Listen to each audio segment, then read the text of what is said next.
Come on, counter straight. Come on, let me hear. Let's get louder. Welcome to Talking Counter. Come on, let me hear. Let's get louder. Welcome to Talking Counter. So this is the soft start of Talking Counter that the HLTV confirmed people won't get. Whoa, you bought Kinga's water? Right. Kinga water. Damn. Shout out to Kinga one time. Are we live? Well, we're live on Talking Counter, but we're not live on HLTV confirmed. Where's my coffee? That's how it works now. I'm so confused. You don't need to be confused. All so right. right now, we're recording. I'm recording from this video feed here. Yeah. That video feed will be Gotcha. our version to upload, so it doesn't have all the sponsors and banners. And then everything. at some point, we're just gonna be live on the HLTV channel. So Yes. what will happen is Luca's going to run the ads, and then he's going to say to me, he's going to say 5, 4, 3, 2, 1, and I'm going to do an intro into that camera there, oh my and God. then I'm going to pretend like I'm a host.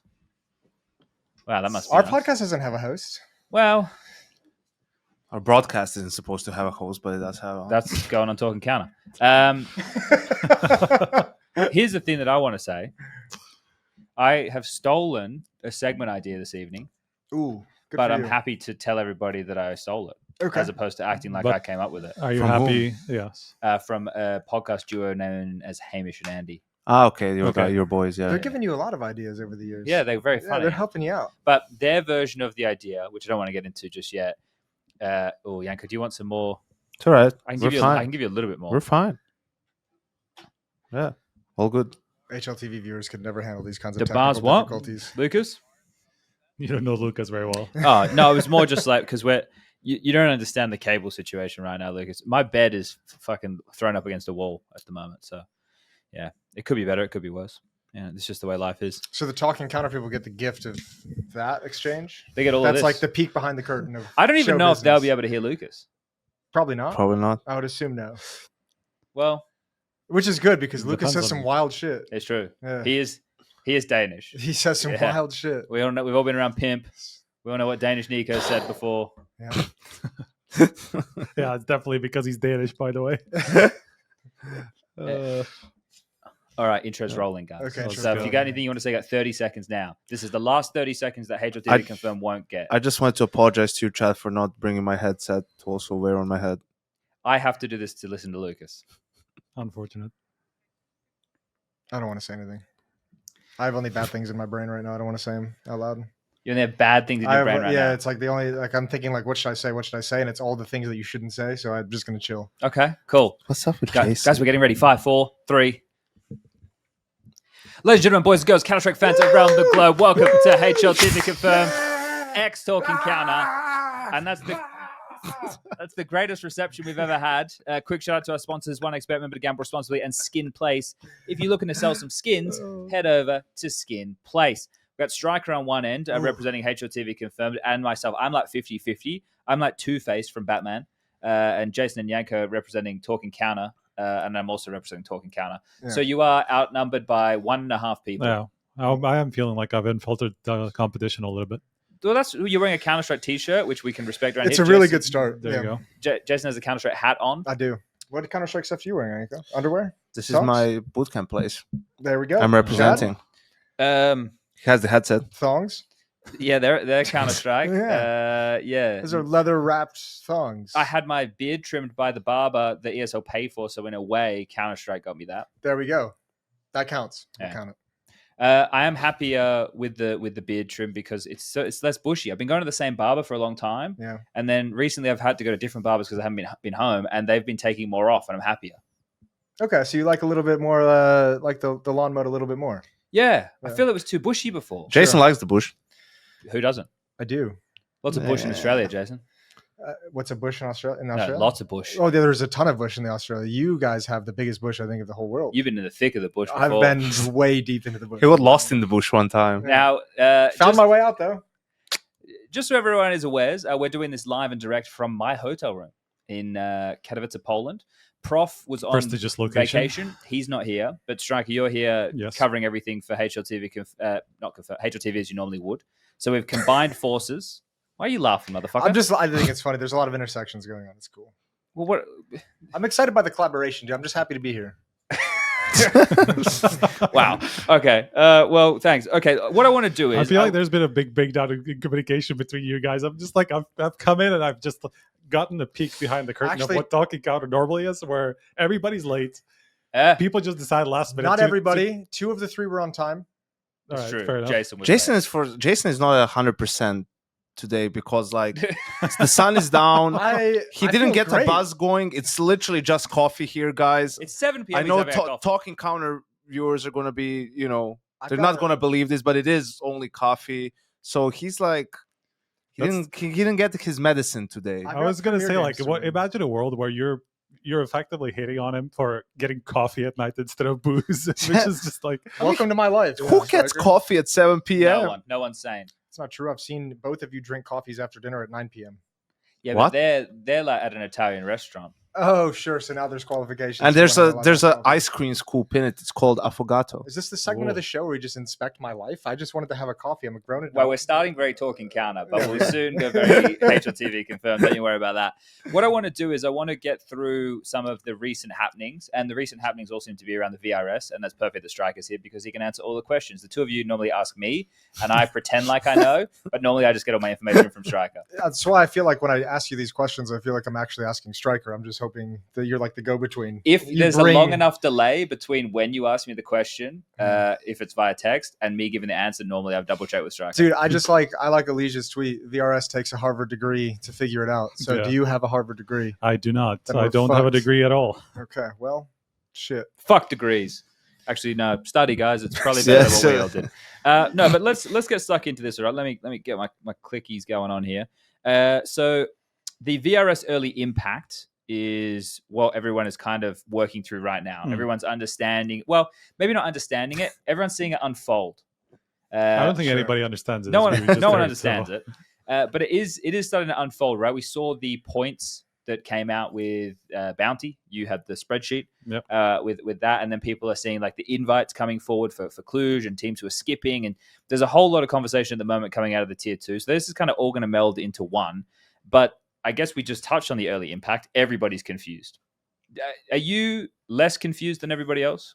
I mean, my understanding is probably better than the average, even though that's, I mean, Now, whatever. my understanding is is it better than the more average. confusing the deeper you get into the bush of the No, VRS? actually, it's not really, Back to the because bush. you do. I mean, a lot of it you kind of have to get deep into the code and figure out exactly like how things interact with each other. And even I don't have that knowledge because first of all, I'm not a coder. Sure. A lot of the things in the code don't actually they don't connect to what is said in the actual explanations, and like the terms that are used in the explanations are not the same terms that are used in Okay. the actual code, and so kind of like cross-checking is not easy. But I talked to the guy who implemented it code? for HLTV Sure. for us for our like live version of it, which is, I mean, it is the same formula, it just updates every match effectively. So like thanks to that, I have a better understanding, but it's mainly more about talking to the right people and knowing where to look. So I don't think it's actually that difficult. It's just more like you have to Tedious. take your time. You If have to take anything, your it time with reveals the incompetence of different yeah. orgs I and people also- yes. who work in them. I mean, the only guy that I legitimately saw publicly like look like he knows what he's talking about is of course Graham. Yeah. Messi also from Complexity, right? But Yeah. some of that stuff is just mind-boggling to me. And I think also if you thought it was going to be great from the get-go, like I don't know how anyone could think that. I think it was obvious there's going to be teething issues, and then people can, you can debate on how bad is it or whatever. But I think this is not the final form of the VRS or anything. Even we already saw when in January or December when Valve was already giving some exceptions to TOs for some of the rules that they've implemented with VRS. Yeah. And I think that's fine because in general, you want this rule book to be there to sort of prevent bad actors from doing I don't know what, to make sure that the circuit can't be too closed. And yes, obviously at the moment, like they've had the opposite effect to some extent or arguably so. But I do think they'll have to start correcting things sooner rather than later. I read a comment on Twitter, and it was like the only reason they did this was like an overreaction to Blast's closed circuit. It's It's like overreaction. Was it an Yeah, overreaction? in terms of Blast, I don't think that was an overreaction. Yeah. It's like those matches when you would talk. I don't know what's with the webcam, guys. It wasn't doing that before. Lucas, what did you say? Say it to me again. That's why I'm wearing the headphones. Is everything okay? Chad to Lucas. Oh, he's fixing. All right, Lucas is fixing. Okay. So don't worry about the blinking. I knew it wasn't us. But with that, Couldn't like have been. Valve, when you would talk to them, they would label those type of matches as exhibition matches, right? That's where that I'm not. I won't say the Valve guy's name. It's funny, but- that's the first time you've said that, because I've heard that exact terminology from you before, but you've never said that this was actually parroting Valve's words. Well, sometimes you like to a little bit sly. Like to borrow opinions every now and again, just like I do from Reddit. Fair enough. But like the thing is, we know this is going to take a while to adjust. The problem is the fallout is being felt by the players, the orgs, and the teams immediately. Right, we've started to see some negative things happening. Endpoint's one of them, just coming out, and they're no longer functioning, and a lot of people putting this to the changes that have happened with the circuit. But other than Imperial Female, right? Are there any teams who were in Bounty and in Katowice who probably otherwise shouldn't have been? Who do we think we were missing? Anybody? I mean, you can probably argue it's about some of the people on the edges, right? Or how the seeding worked out with, Sure. Teams like Mongolz being so far up in the ranking and stuff like that. Some of these little kind of you can call them details, I guess, but otherwise, well, nobody comes to mind at the Right, moment. that's the thing. Well, I mean, there's a lot of teams in these tournaments now too, though. So like, you get a lot of leeway in terms of making sure you have all the proper. Well, Bounty teams was there. 32. This Yeah. is 24, but this is normally 24. So I think the question is more about the possible moves up. Let's get into the tier 2 stuff in a second. Let's jump into the Cluj skips and talk a little bit about that, because a bunch of us have gotten wind that teams like Liquid, NAVI, Vitality, who else am I forgetting? G2. There's the Game Allegiance skipped, but that was for a different reason. Yep. There was one more team that skipped. NAVI, Liquid. G2. Liquid. You said one Liquid's a more. big one. One more. G2, NAVI, Furia. Liquid. Furia Oh, pulled Furia out. pulled out last Spirit minute. also Vitality. didn't go. Spirit Spirit also didn't go. But Spirit aren't part of the Partner League cabal. No. So why are they not doing it? As far as I understand, for them, it was just we've seen them skip tournaments before, right? So I think this one was just in the wrong place for them. And so Don't they like money? Well, But it's strange that they would skip that over Pro League, Right? because It's a Pro League studio is event. also longer in theory. Yeah. And less money. I mean, Romania's also closer at that time. I mean, all of it. I'm just speculating at this point. I haven't actually talked to them to ask. I should have, to be honest, because I know the reasons for all the other teams, but not them specifically. So All right. So the reason, Striker. you were just about to got his spoon out. He's got his spoon say out. that point. So do you guys as well on your podcast? What's right? He just sits there and fucking stirs the pot. Yeah, that's what he does. Yeah. Not But as it's much. funny. But you know how it's funny Not that as much. he started off that point and he was just about to say it, and then I'm like handing it off to you, and you just put it on me. I called it a cabal. Yeah. That's probably enough. I mean, that's effectively what's happening. Yeah. which is like, okay, so we should probably be careful when we talk about this stuff. Because We shouldn't. We're not fucking ambassadors of any of the teams. No, but what I mean is, if we're throwing out wild accusations, Yanko, that are unfounded, Come with the maybe we'll king, get that's not sued. miss. You want to That's- get sued? But that's the most fun part about it. That and speculating about the VRS without knowing how it actually works. Oh, well, you can't do that anymore. He's here, so Yeah. now you can ask all the questions. So, right, Look, I mean, we knew we were talking about this for the last 2 months, right? So we said it how last year. We said a lot we've of them been were going to saying skip it the for PGL fucking events. months now. Yeah. It was We know that the top teams are not happy with PGL just putting everything in the prize pool, right? And we are seeing the results of that. That's effectively what's happening here. They wanted some revenue share. They didn't end up getting it, so they're skipping PGL. Whether they're going to keep skipping PGL, I mean, for some of the teams, I outlined it in my column. I mean, that could be pretty fucking disastrous now that even Furia just dropped out, right? Like those two teams. But FaZe they didn't. not no FaZe is the exception. FaZe no, but we know how FaZe operates. They've always been kind of whatever. I think- Players have all the say that they want. I think it was more sort of miscommunication within the FaZe camp than it was sort of that they're not a part of The cabal. the Right. conversation. What do you reckon their secret society is called? Team Louvre. They could at least be I know. original. But I think, listen, I think partner the boys. underlying Spectre. problem the underlying problem is deeper than that. The underlying problem is sustainability in esports / Counter-Strike esports, right? For these orgs orgs are not doing this because they hate PGL and they love VSL and Blast. They're doing it for money reasons, Of course, yeah. right? And it goes back to 2016, 17, venture capital coming in, everyone overpaying for players and inflating players' salaries. Where I don't know if you guys ever had this, but when I talk to someone unfamiliar with esports and they ask me, "Oh, how much are the players getting? They're getting paid? Oh, a lot." All right, and that's it. Yeah, but the prize money goes to the teams, right? I'm like, no, actually, the players get 90%, 85% of the prize money, and they're like, wait, so how does the club make money?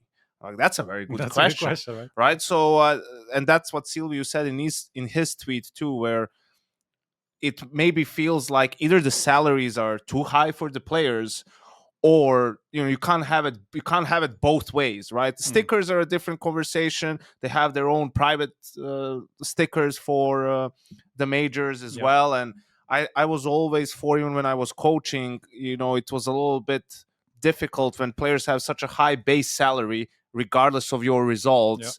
There's not too many levers you can pull to sort of motivate them and impact their motivation to some extent. I was always for make the base salary less, make the incentives higher. So, if you're the number one team in the world and you're winning tournaments, you're actually making more than you would otherwise. But if you're not really performing, then why would be spend, a team on a tier 1 team for the org?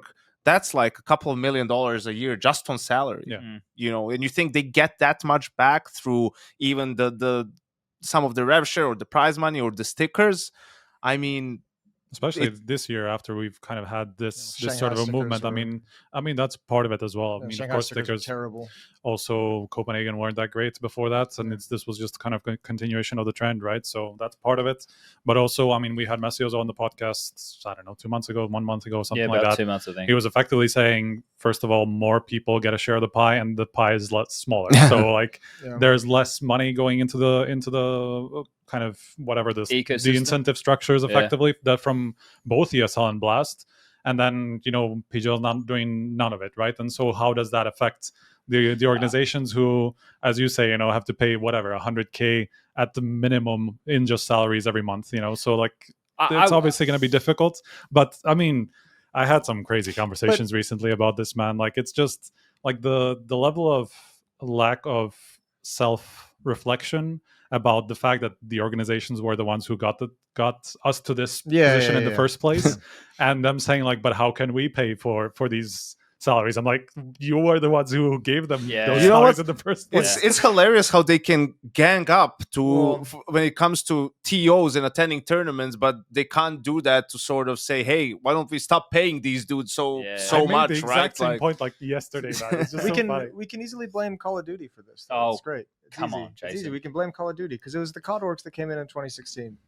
Those are the ones who had the initial increase. And once one org comes in and says, we're going to pay 15,000 instead of 7,000, everyone's going to start. Only one of them stayed, though. It was only FaZe that stayed. Yeah, that's what I mean. They all came in. They all bumped up the salaries and all fucked off. Remember NVS? That's true. Shout out to FaZe, though. They stayed. Good on you, FaZe. Good stuff, FaZe. Okay. Mostly because they were embroiled in insane business battles behind the scenes. But yeah. Well, they're still there. Still trucking along. The most entertaining team in Counter-Strike. It's true. Yeah. Confirmed by some of the results. We'll get into the results soon of Katowice. I just want to blast through this because once we're through Skinionaire, we're going to just become more free-flowy. All right. Right? So there'll be more of what you two are used to. But the HLTV confirmed users are used to me being more structured, which you guys know how much I love structure. Timestamps are my favorite. You're a big fan of structure. Yeah. Okay, so the Cluj skips, we just spoke about that. I'll probably do an episode with you guys and with you guys before Cluj anyway. We're planning on doing an episode on Monday night, which is about to get into the next topics regarding if we get home and everything works out. We're hoping to really focus in on the tier 2 fallout that we've been seeing and talking VRS again and getting some people who are feeling impacted by that on the show to have them talk for 10-15 minutes, get their point across, and then go from there. Hello, Snappy. Snappy would be one of them. Yeah, maybe we get Messi Oso back on. How'd you know that? It's crazy. He was bitching on Twitter again. Bitching is a bit too harsh. He was voicing his valid concerns publicly. Shout out Snappy one time. The next one that I just want to quickly tick off the list before the tier 2 stuff, though, is to do with the February invite cutoff. Now, you had a little tweet thread with Mark Winther where he didn't think that it was going to be a mid-event thing, but turns out you were Well, right. it would have always been a mid-event thing, but his point was that it was not supposed to include the teams that finished Katowice already effectively. And I think he also did, I mean, I would imagine they also are not super happy about the play-in being kind of its separate own thing. I mean, that's obviously how we kind of deal with that, and that partly is also how Valve deals with that as a result. But his thinking was more, I don't know if you two guys are aware of this, if you saw this conversation, was that teams who finished the event and have had their prizes set have the entire impact of the tournament on the VRS, while the ones that are still alive have their prize money effectively at zero out of this tournament because they haven't finished. They haven't been assigned a minimum amount, right? And so that's a valid argument, because there will be situations where you would be incentivized to lose the game just so you can get those points as soon as possible, because if you're somewhere on that edge, you would literally be better off if you lose the game and get that prize money and get those few little points. We saw Gamer Legion miss out on 1 point less, 0.4 of a point, or something that's like even that. more like both of those things are mental. What's mental is that on the day it's announced, if the game finished by the time it's announced, it counts. And so if the Gamer Legion was playing the Mongolz in the third slot, not in the second one, because they lost like 3.5 points because of that loss, if their game was still going on, they wouldn't have lost. They Like that's absurd. Like these things are just absurd, and especially the stuff about prize money. If you get eliminated, it counts. I feel like the event should either count or not if it's in the middle of it. I will say that I know that Valve are aware of this, and they did promise that they would basically only count the event once the whole thing finishes. My suggestion to them was just to assign teams the minimum prize money, right? But that doesn't really get rid of the issue that you pointed out, that if it's mid match day, that there's going to be some matches that finish, some matches that don't, and literally where you get put on that day could decide whether you make it or not. So I think this solution is probably easier, so we can just kind of forget that this ever happened. But yeah, I mean, I know that that's in the works. That probably, I would imagine, by the next tournament or like somewhere very soon, is going to be fixed. So what are we saying the solution is? The solution is they will only include the event once it finishes. So when it was drawn on Monday, which was what? Yeah, so it'd be a week late, essentially. Monday was the 4th? It'd be a week 3rd? later. Yeah.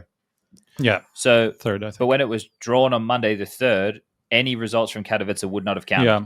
But how does that work with the way that the semantics and the rules, and even the way that you structure events on your website, how would that impact it? So, for example, you guys call it the play-in, but ESL call it stage 1. Yeah. So, I mean, it doesn't really matter how we call it, what we call it. It's just about how Valve looks at it, right? I mean, so how would you think Valve would look at that? I mean, look, at the moment, as far as I can tell, they're just copying kind of our format, right? So because they would count. So they would just count it as its own tournament, tournament, obviously, and that's what happened even in the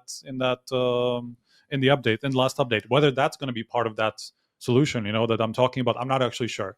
Whether they would just still kind of look at it the same way we do. They've also kind of, I've had a talk with them that they would kind of appreciate something that would connect events together, so that they can at least make those choices, I guess. But I don't actually know whether that's their thinking behind it, because I mean, by the definition of the rulebook, it is a closed qualifier. Stage 1 may play, and whatever it is, by the literal definition of the Valve rules, it is a closed qualifier. That was the semantics we were talking about, right? In the way that these guys, like, that was the online portion of Bounty, even though it's just a straight line bracket. Well, it wasn't a straight line bracket because of the way the seeding works. So you're an idiot, Chad. But it was just a 32-team bracket. But the first couple of games were like the qualifier for the LAN portion. Yeah, right? That's how these tiers but are also, able to justify that's also things. something that you kind of have to separate, also even just for the online versus LAN part, right? Because they have the LAN wins part of it. So there's got to be some separation there, right? Or at least you have to take it into account. What about Cluj though? So Cluj is group stage. It is the same thing for us. Same thing? I mean, that's one tournament. I mean, effectively, that's like stage 2 and playoffs in Katowice, right? I mean, we have that as one tournament as well. So, but this is all so stupid. But then, in that way, thanks, Jason, for your contribution. I mean, like, just listening to it, like, what am I supposed to say?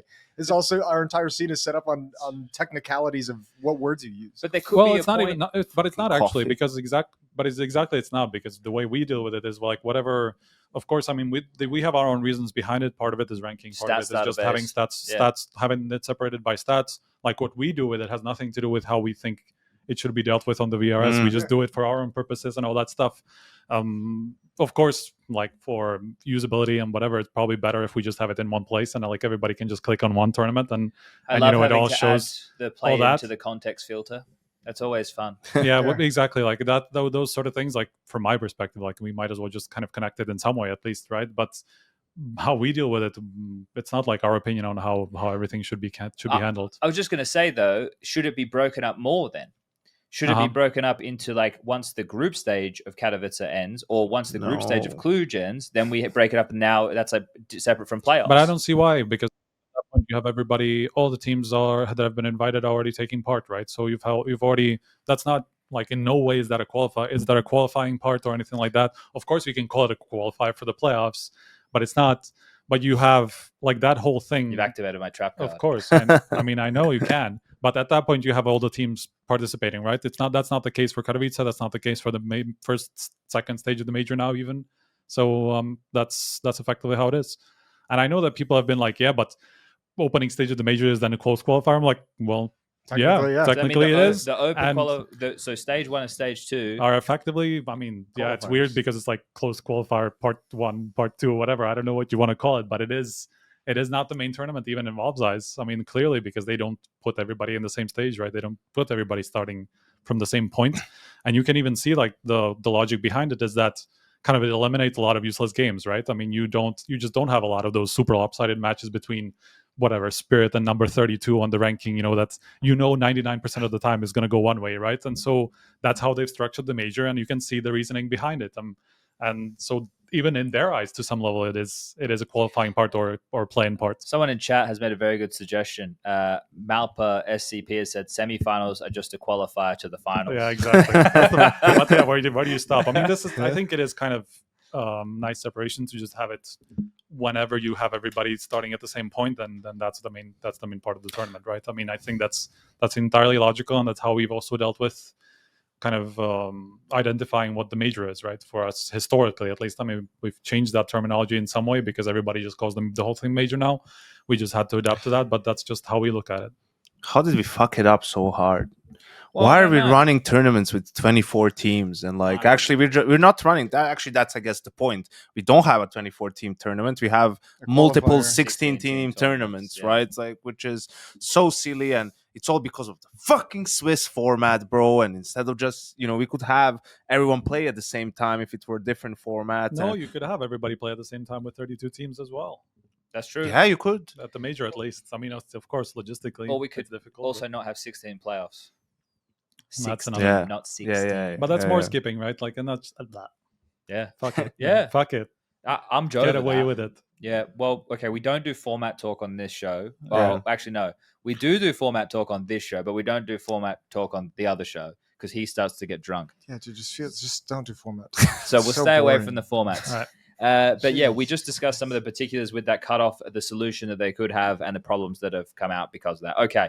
Nice little recap there. Now, the tier 2 fallout, I'll be honest, I just read a lot of tweets of people complaining, and I didn't even bother to try and understand it because I'm still trying to wrap my head around what it means for tier 1.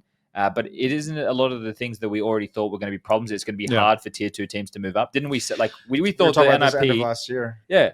We did a what are the odds that NIP would make the MRQ? Yeah.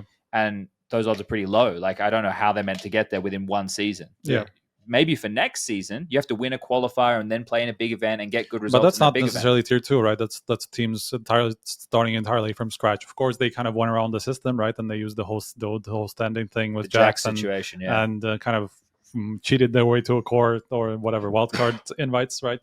So for them, even they're starting ahead of at some point, right? But it's more the new teams and teams that are unranked or are starting from complete zero. That's the problem. Yeah, but if those teams, if you can't make the progress as a brand new team, like you have to. That's 100% a valid concern. But I was just kind of thinking about this and trying to wrap my head around how much this has actually gotten worse over time. And I actually got to a point where I feel like we're still at a better point now than we have been before, because ESL removed some of their open qualifiers. I mean, most of them even to Katowice Cologne have none. And 2 of their IEMs have none, so it's kind of like EPL has this fucking structure from ESCA leagues and all that stuff, and then Dallas is the only other one that has qualifiers, right? But then we had PGLs change their entire model to actually include some open qualifiers and a huge closed qualifiers that, like, there's data that Valve would ever want, man, in those closed qualifiers. There's plenty of opportunity for turnover. So I actually don't think, from an open qualifier perspective, I don't think we're worse off than last year. I mean, we had, if I would compare it now, I haven't actually looked at it, but I remember like at the beginning of this whole process when PGL was still entirely invite based, right? Yeah, I was comparing the previous year to this year. year, and it was like the difference was diametral, man. So it was like huge. you're saying we have like similar level of open similar number of open qualifiers this year coming than we did last year. I would have to go back and check the math, but I don't think we're that far off, We to be have honest. more I'll give you the ballpark as well. Yeah. I mean, does that matter if the ability to go from tier 2 to tier 1 is more closed off than ever? But I don't think that's also. I also don't think that's the case, because a lot of these teams, I mean, you can see it from Bounty, right? That's already one place where top 32 teams, like if you get to the LAN and you get one win there, even if you just get to the LAN as a top 32 team, that like you will have to take some upsets, right? Because of the way that the format was structured, with you take bounties of the big teams. Right. You cause one upset, bro, you shoot up very quickly. You get into the invite cycle for Cluj instantly. If you're a top 32 team, especially because of some of the other tier 1 teams skipping, you have, let's say, from number 6 to 22 are straight into Cluj, right? And into further PGL tournaments, you have whatever, the first 12 are going to go straight to the main event, and then the next 30 in each region are going to the close qualifier. That's another opportunity for anybody to go and play against the big dogs and actually earn their way to the big tournaments, right? And that's actually the way that it works for a lot of these events now. So I don't think the problem is tier 1. I think effectively we're much better off than we were before, because the opportunity for turnover, the opportunity for these teams to lose their spots. I mean, we see it with like teams like Astralis. They would have had all the spots guaranteed basically the entire time. That's not going to happen this year, I can tell you that much, especially now that they fucked it in Katowice. Yeah. They're going to lose out on some of those spots, right? And so that's on automatically every team that does that, every team that falls out of that competition, that's more opportunities for teams below. And very quickly, I mean, the ranking works in a way where it is much more power than we used to have before. Within 3 months, you can have a lot of turnover if you fuck up multiple events in a row. We will see it with Liquid. We will see it with Furia. If they don't do well in EPL, they will drop out of that invite cycle very quickly. Yeah. So I think tier 1 and tier 2, we're fine, because the turnover is going to be huge at some point if you don't really confirm your results.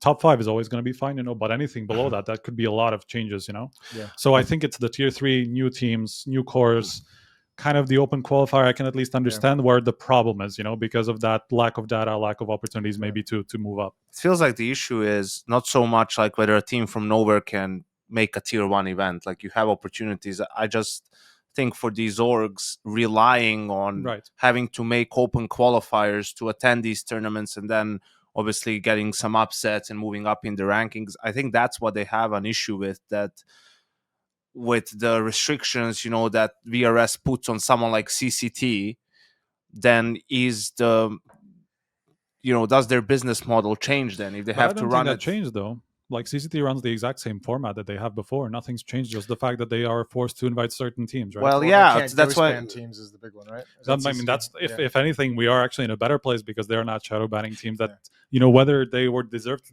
it or not, we don't know, right? But sure, we don't have that happening. Perhaps they would invite teams that maybe are not, wouldn't be in the ranking, but they would bring them more viewership, right? Because but is that a good thing? I mean, that's not meritocracy, right? That's just getting a leg up, and that's what teams have been used to, and that's exactly what Valve is trying to get away from. It's fine to get away from that in tier 1, but like in tier 3, I think that's where the issue is. Like, there's not that many just tournaments for tier 2/tier 3 teams where they could like accrue points, and without having to play a tier 1 team, maybe if they win enough smaller ones, that could still be enough for them to break through, right? I think that's where the complaint comes from. Is like, sure, there is enough open qualifiers, but those are not, obviously not easy. Of course, I'm not saying they should be easy, but it's, why can't we just have a tournament where we'll have from the 24th to the 40th place, teams, and then there'll be some nice prize money there where, okay, if we win a couple of these, then maybe we get from 24 to 16 and we're that cutoff team to. But I think that happens, right? I mean, there's opportunity for that, because we have CCTs happening literally every month. That's like a couple of them even overlapping at times, right? So like these events are there. It's more about exactly what's like the position that NAVI would have been had they not kind of gone around the system, right? With Jax. Any team that decides to put together a team, you can have fucking Nico, Monasi, and Zaiwu come together in the same team with 2 randoms, and they would have to start from scratch, just the same as everybody else. And of stupid. course, they would have also the wild card because they are top 8, whatever. Like they would actually work with the wild card, but let's say just for the argument's sake, that would be a team that just wouldn't be able to get started anywhere. So those teams are the ones that I can understand where it takes a long time for you to get somewhere because you have to get ranked in the first place, and so that's the biggest part. This is the crux of the issue, though. The reason we're talking about this right now is because there's been a bit more of an uproar on Twitter within the last 24 to 48 hours, right? That's why this is now a talking point. It's because NIP Threats made a tweet, Snappy's made a tweet, right? They're kicking up a bit of a fuss about things. Endpoints bowed out of Counter-Strike altogether, like the tier 2 example. Yeah, that's a big loss, of course. I saw Copenhagen Wolves made a lengthy tweet about the VRS as well. Yeah. But the long and the short of this is, and I don't want to boil it all down to one thing and put everybody in the same category, but like I said, I didn't sit there and read all of the stuff that they were talking about, and I don't understand enough on their level of what they're going through. But when you read that stuff, is there actually a problem that they're complaining about?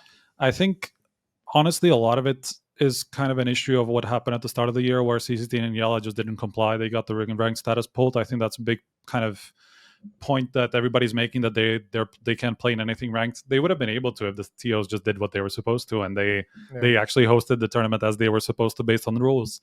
CCT tried to get around the big rule of you can't shadow ban teams, you have to announce it. They didn't. Yala also had just completely ignored the fact that they need to announce things in advance and just invited the wrong teams as well. Just decided to skip some teams for no reason. Absolutely against the rules, something they should have foreseen, something they should have done well in the first place.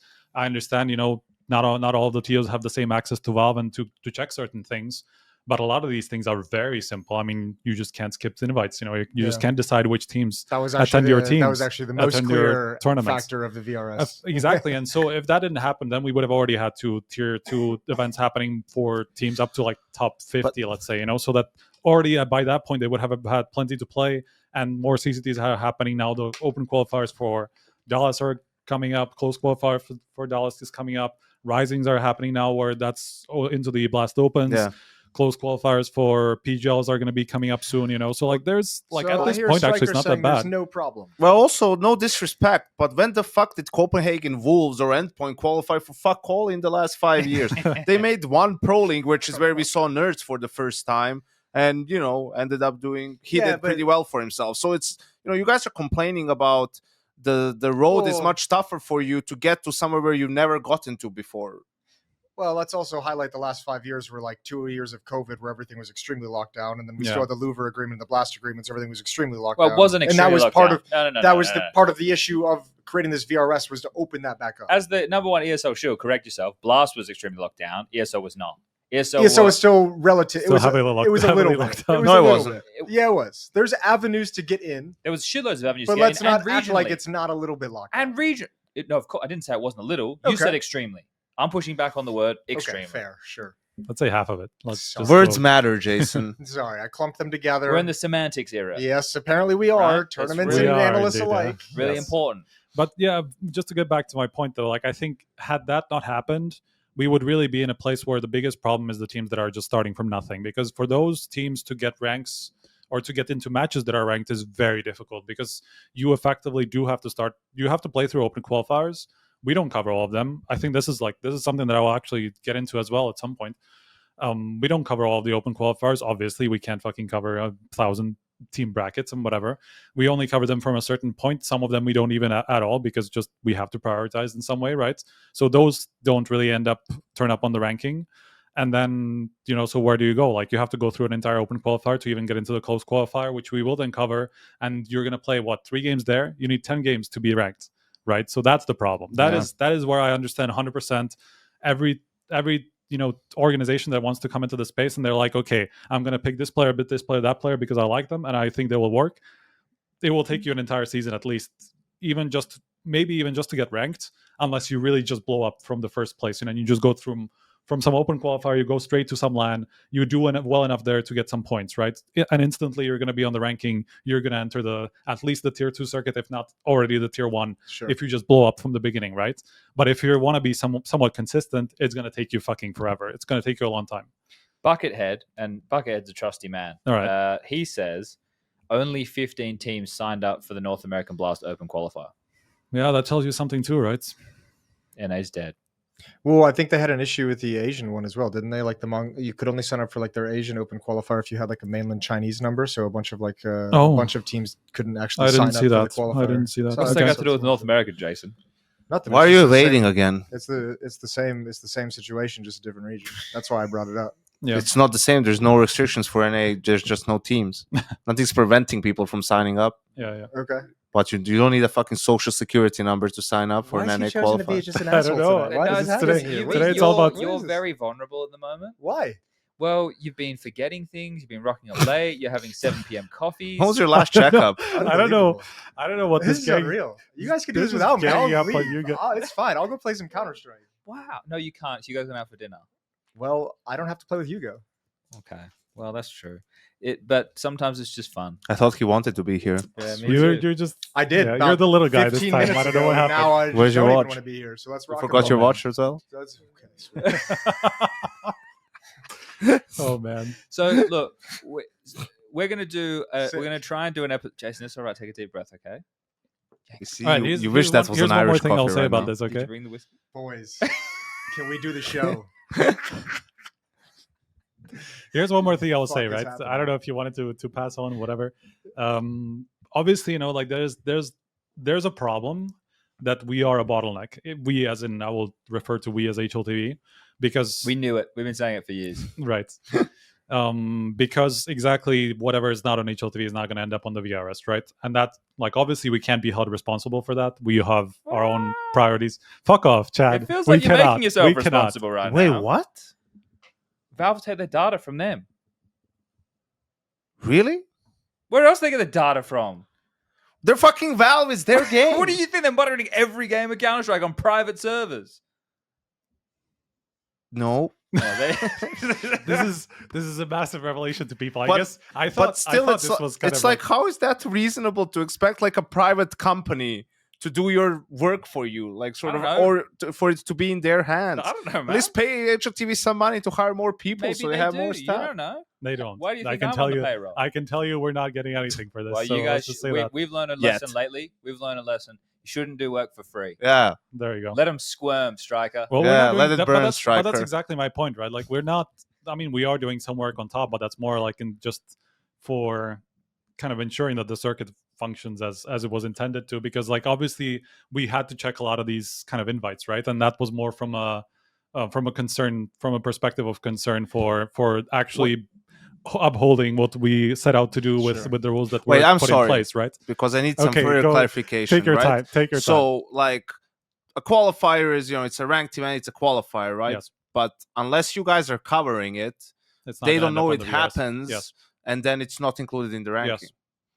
That is 100% what I'm saying. Holy shit, HLTV is the most powerful entity in Counter Man, Strike. you knew it all Still. along. It's never Still. changed. But that's Still. exactly what I was getting into, right? And like we don't have infinite resources. We have our reasons for doing that, right? I mean, our coverage team is not, they don't have infinite people. We don't have infinite resources to even put all this up on the site or even have in the back end, even if we don't want to kind of put it all in actual like hot matches, we would just have like Yeah. millions of things on the side, so there's plenty of reasons why we do that, and we can't really be held responsible for how it impacts the scene because we're our own company, right? Like, we're not beholden to Valve. We're not doing everything just on their own whim, and so we're just functioning as we are at the moment, and Valve are just taking whatever we give them as their basis for their ranking, right?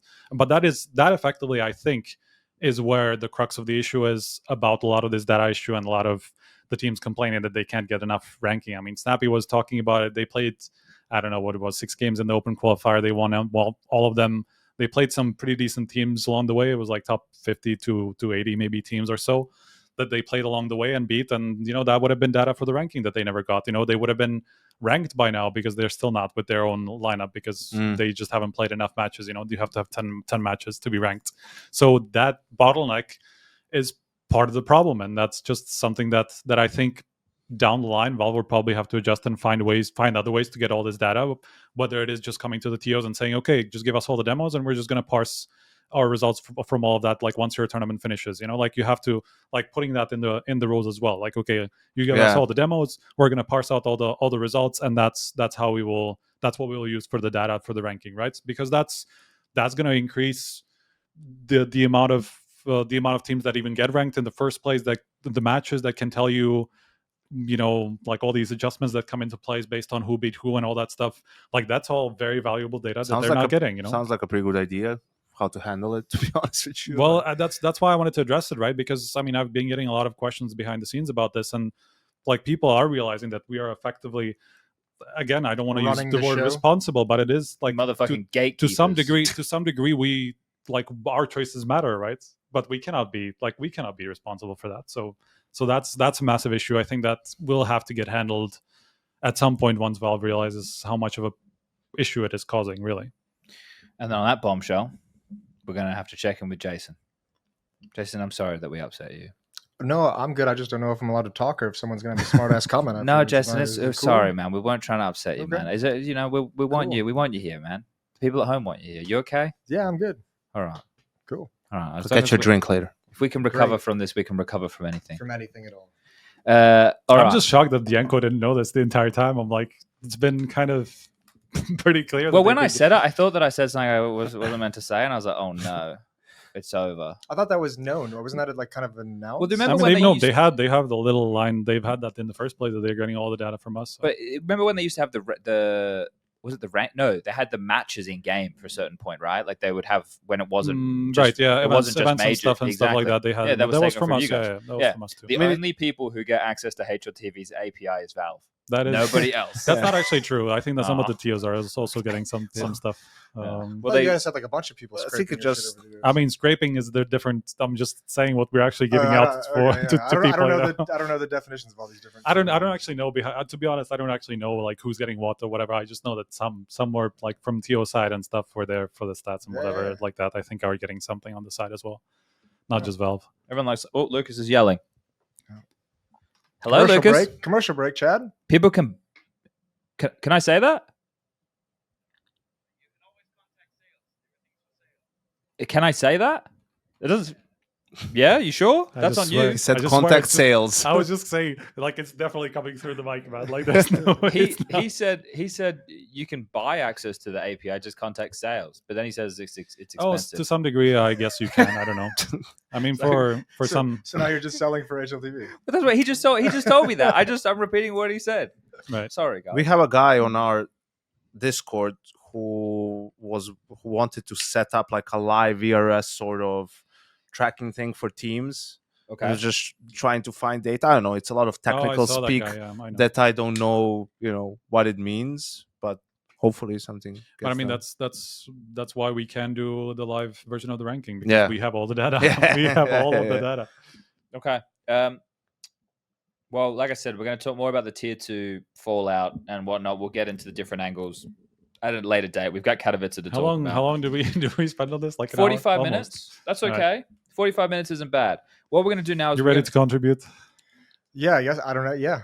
Oh, Jason, don't be like this. Well, I'm ready to go. What do you want to talk about? What have we got? I'm really upset him, Yanko. It's my fault. What's next on the subject list? That's all right. Let's just keep it moving. Okay. All right. Well, we're going to do a sponsor segment right now. Okay. This one is... We don't know how those feel like a talking counter. No.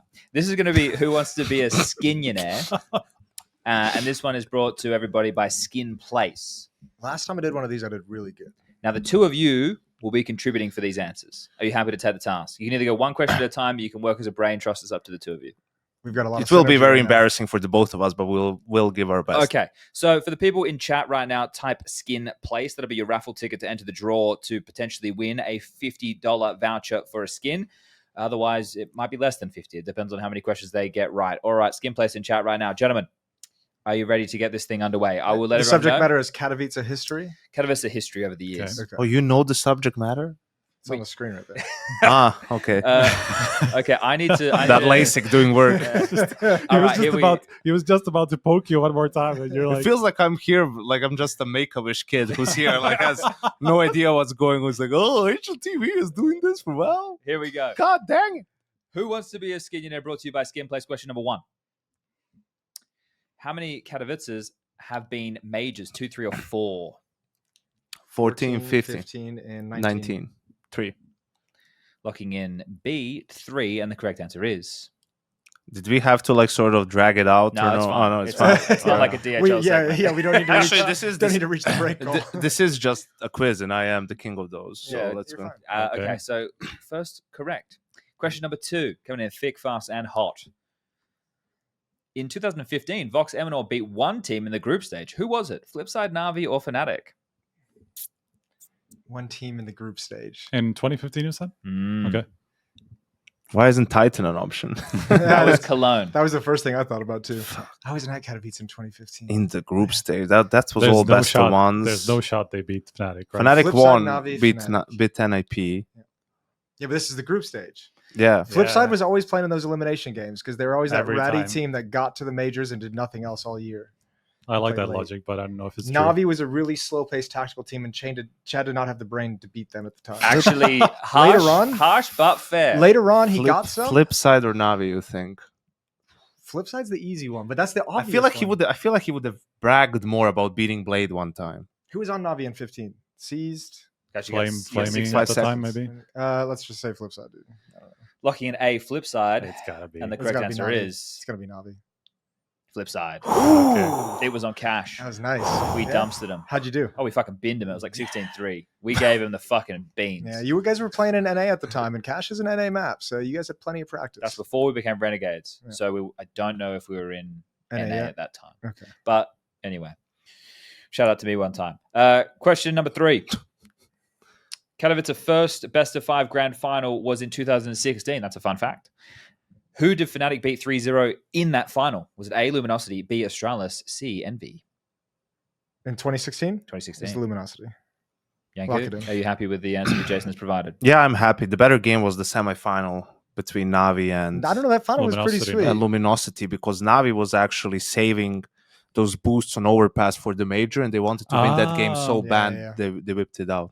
All right. But Luminosity lost and then won the major. I was casting that Luminosity final. Going to be locking in A, Luminosity. The correct answer is Hey, Luminosity. Astralis, of course. Yeah. There was a huge Luminosity Navi Luminosity. streak over there. It was like Leipzig. Before Yeah, that, they yeah, also yeah. played like the final or Starlighter some Minsk. shit. Yeah, something like that. It was like Starlighter 5. was Luminosity versus Fnatic. That was the event too, where that those boosts you were talking about that happened to just the empty arena. The Because that was the one overpass where the ones. day went so late Oh that they yeah. had to empty out the Yeah. arena. Yeah, okay, boys. You're doing well. 3 from 3. nice. Question number 4. How many questions are there? 5. Nice.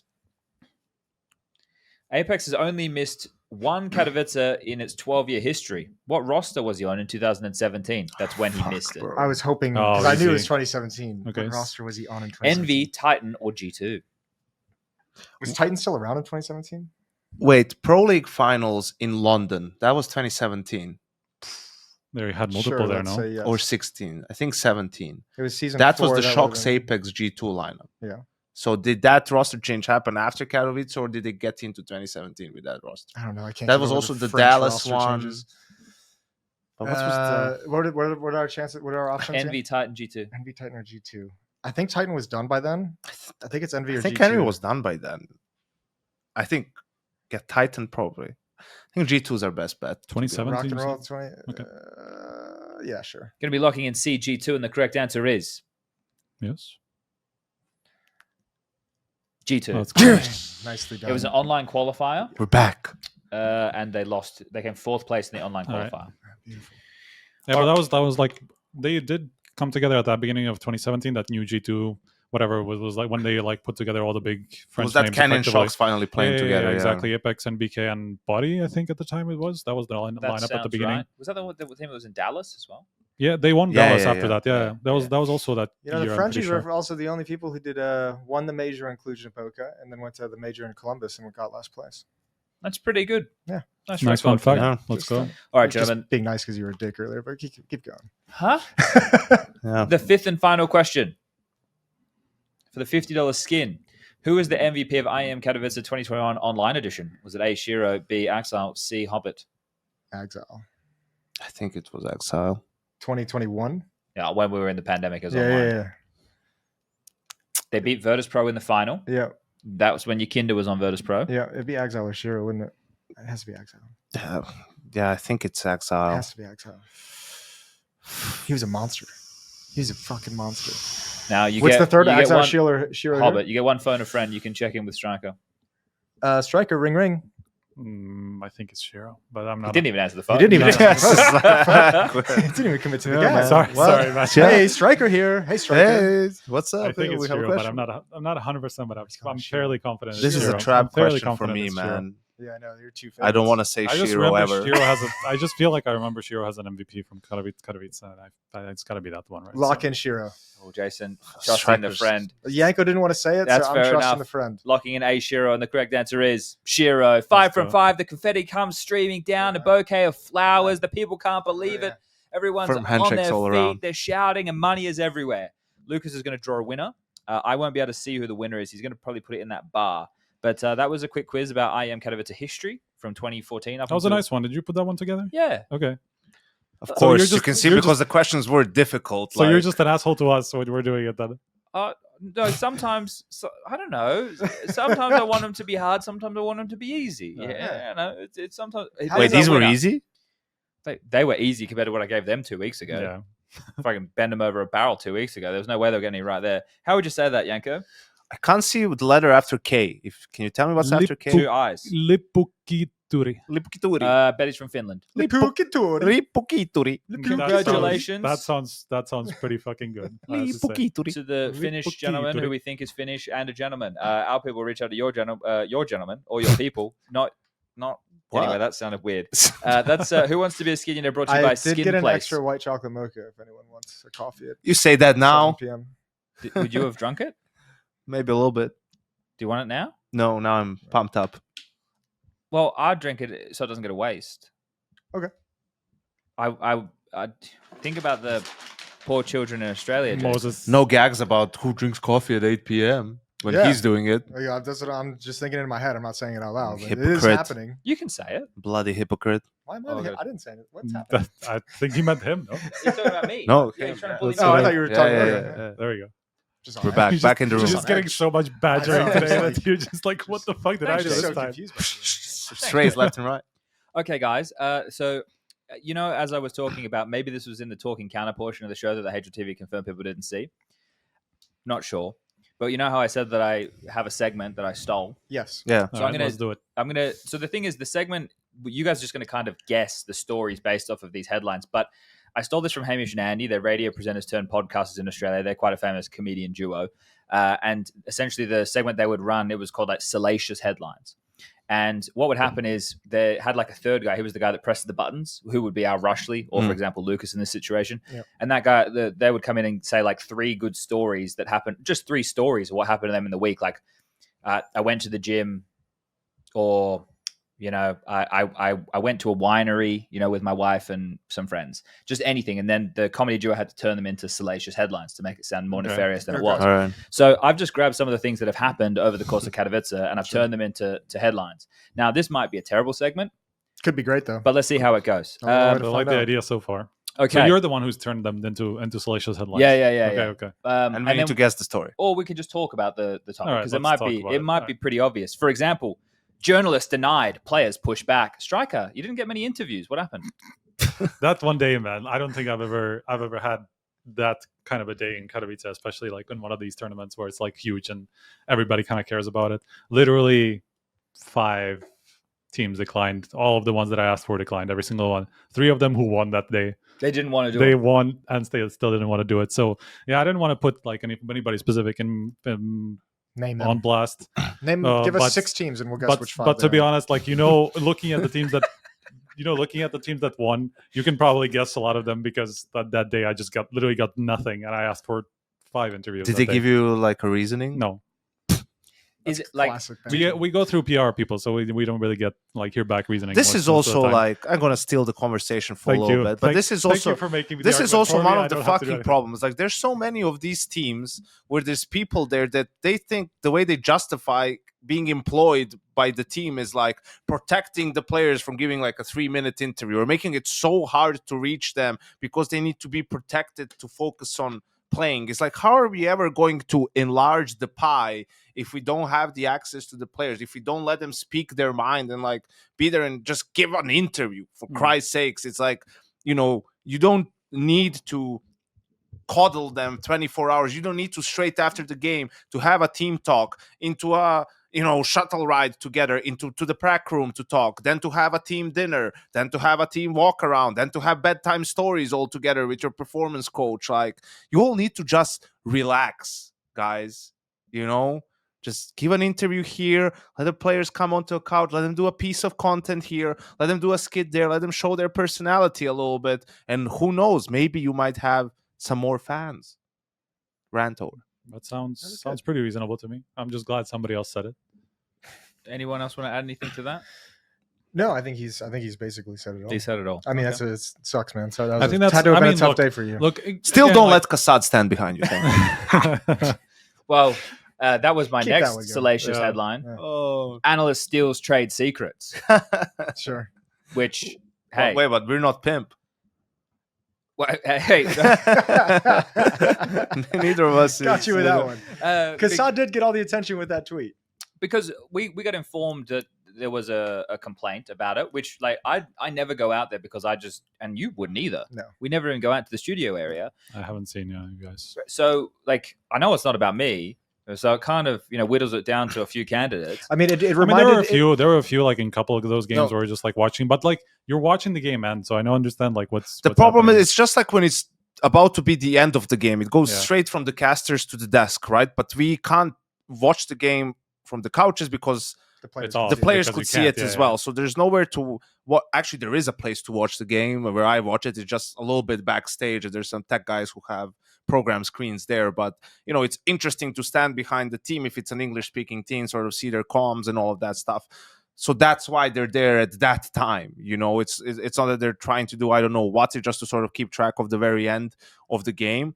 But I do understand the teams. I would do the same thing if I was still on a team, right? Because some of the players told me, it's like, bro, I can see a guy in like my peripheral vision just sort of like looking over my shoulder, like watching me play. It's just a distraction. It's just a little bit annoying in a way, right? You get used to, you already have 10 cameras in your face, people in your phone filming while you're playing, for the winner reaction, for the loser reaction. Like, any extra distractions, you want to minimize them, sort of, if you're on a team. So I would complain probably as well if I saw big ass Kassad Well, or also, Pimp recording all my I trade was going to secrets. say, also, like when you have a member of talent who's just signed as an ambassador of one of your competing teams, it makes complete sense as well. Like if talent are going to start having associations that with is a teams, it's like, issue. yeah, bro, you give up your ability to stand behind a team and record a cool piece of content for Twitter or Instagram, whatever you're posting. I mean, in general, like it's obviously, look, we're not in an industry where we just care about all kinds of conflicts, right? So it's kind of like some of it you just brush off, but obviously, Kassad wants to be a coach. I mean, is it really okay? Yeah, for you? his one is really probably okay more for you to egregious. Is it really okay for you to be like standing behind teams 24/7, just listening to their Right. comms and knowing how they operate when you're very likely to play against them if you're going to go back into the Coaching into the world, competition? So I understand about that part of it, man. yeah. It makes complete sense. Teams are sometimes pretty stupid because they just leave their notes like between Yeah, maps on their tables tables and and shit. We find a stuff lot of like team it's notes just- and printers. Dude, at in events. Pro man. League, the amount of them that would like print notes or like leave the folder open, like with the I'm like, all right, well, I'm going to close this and I'm going to pick up their notes and I'm Yeah. going to fold it in half and I'm going to take it to them. Yeah. I'm going Like to a say, 12-page It's like- playbook just I sitting mean, on the table. our fucking photographers, like just because they're obviously taking pictures all the time and they're those are going to be in the frame. yeah, 90% of the pictures that you're going to take, bro, they're spending time in Photoshop just like taking things out so that people can just like scroll in and look at their shit. But it's like that's kind of a problem if you're just leaving that to the people who are Yeah. like who aren't even kind of responsible for doing that. If they're it's an just doing it organization out a of their little own. bit less reputable than HLTV, that shit's everywhere. I wanna. I don't know, man, but really, like relying on us not to share your shit, like it's kind of Yeah, it's a little pretty bit crazy. We're leaning a little trusting. bit too much on HLTV. I'll be honest with you. I agree with the sentiment. If members of the broadcast are going to be having ties to teams, whether or not I think that like Pim's the example at the moment, he'd be doing anything nefarious. I don't think Jacob would be. I don't think. But the fact that it exists, I don't know.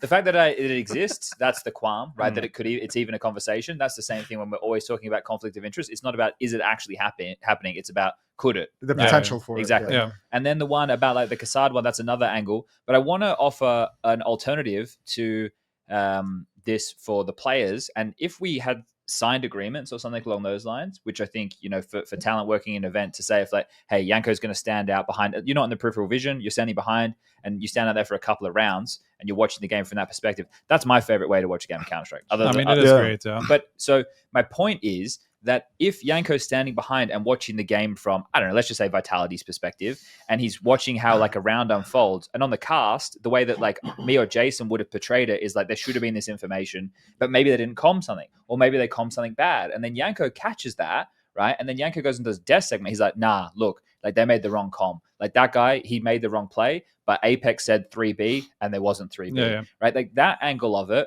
I think helps because it really informs the conversation, but there would need to be an agreement that this type of information isn't going to be like just used willy-nilly or for the advantage of Yanko. But that's what I was going to get into. Like we are in an awkward situation, even like for myself, right? Like I'm there just kind of taking videos of the guys, like sometimes during matches, right? Where do I draw the line between where I mute the video or when I don't? Like is it just at the end of matches, when they're about to celebrate, or like when, like we don't really have any sort of guidelines for this, right? And we're just kind of using our own kind of our own logic, our own reasons for how we do it. We try to be respectful about it, but we're going to catch things that the teams probably don't want to be out there, but it just happens literally, and like everybody's around them, so plenty of people will have heard it. You can't rely on everybody never to say anything or post something, or we see comms just being blurted out on broadcast that I'm sure sometimes maybe the teams aren't super happy about. Example where he was trashing on JKS and he wasn't super happy about that one. That was just like locker talk, so how that gets aired. And we had That's been a popular excuse over the past few years, I feel. Locker talk, locker room talk. I mean, but like of course for our audience and for anybody who wants to know a little bit more, it's great to get some of these little tidbits, but where the line is, I mean, that's not easy to draw. All right, you ready for my next headline? Absolutely. I like this game. It's a pretty decent game, Chad. Lovable goof loses loose tooth. It's a good one. That's not bad. Yeah. That's not JL. that It's JL losing his tooth, yeah. It's not that salacious. I mean, but yeah, it's true. It's not, but it's still still a TMZ headline, right? You still see it in TMZ. Yeah. And then he played with a mask, and the whole game I was like, that's really respectful of JL. If he's not feeling well, he's wearing a mask, so he doesn't get his teammates sick. I really respect that. And then he was still high-fiving, and I was like, but maybe he shouldn't be high-fiving. Maybe and keep your hands to yourself. we were making the same argument when we were just like in the press room. We're like, why are you still high-fiving them, man? I want to see him without the tooth. Wonder which tooth it was. Hopefully a front tooth, because that's the It's a front. That's the front. That's it's the a 1 or a funniest 2 way to imagine. per my sources. Yeah. For your sources. Per sources. What did you say? It's a 1 or a 2, Okay, like one of the front ones. The big ones, the important ones. Okay, next headline. That one didn't get a lot of conversation, but that's an event first. I mean, what are we supposed to talk about? Like, I don't know. What we could do right now is we could go find the house cleaner who threw away the tooth and interview them. How do you feel about throwing away this man's tooth? Yeah. Did you keep the tooth? Do you realize he had to play an entire game of Counter-Strike with a mask on? Did you sell the tooth? What was the weirdest thing you found? In a hotel room. Yeah. Now that's a question for asking. Okay. Next one.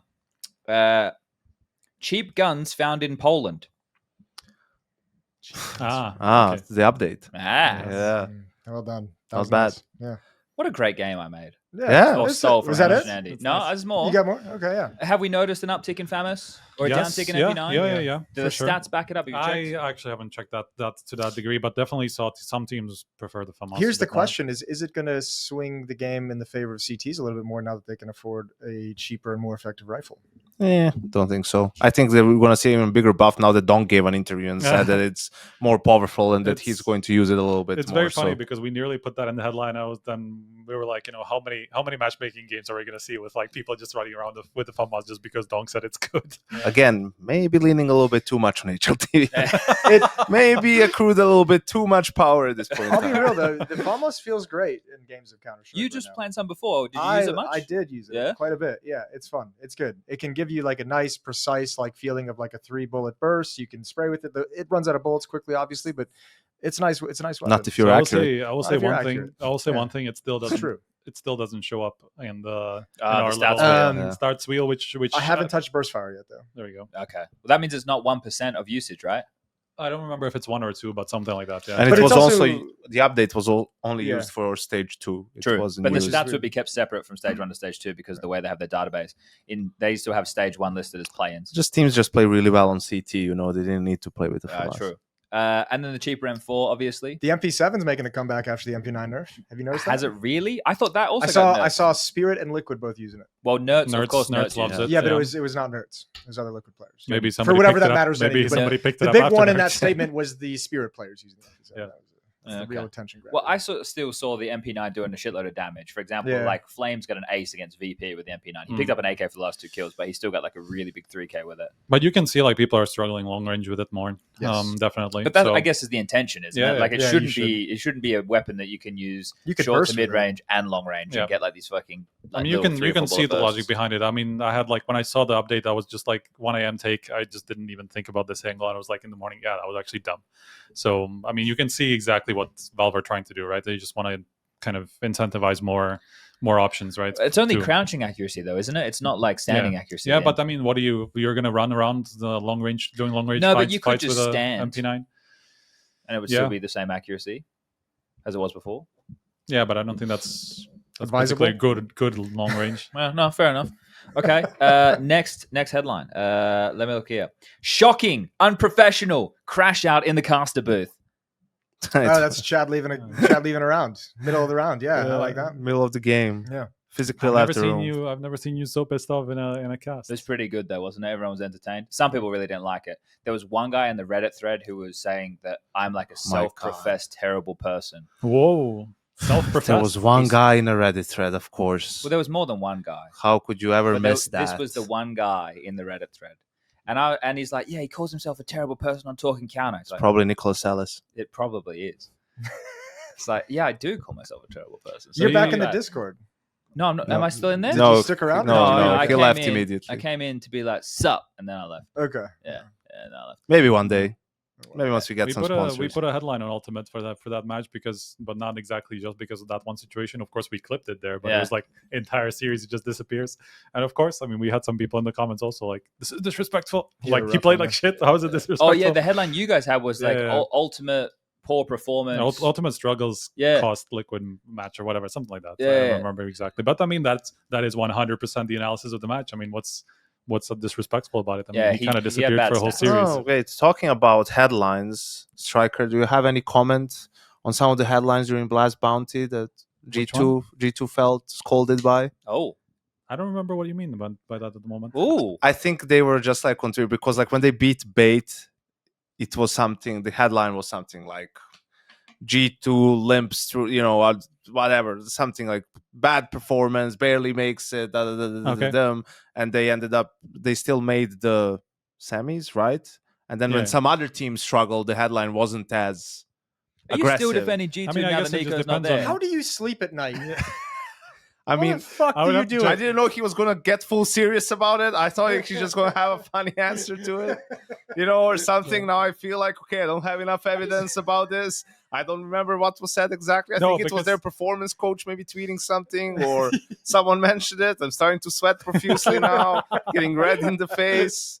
I'm regretting the fact that Jason didn't get some drinks instead of coffee. It's all Everything's coming fine. together.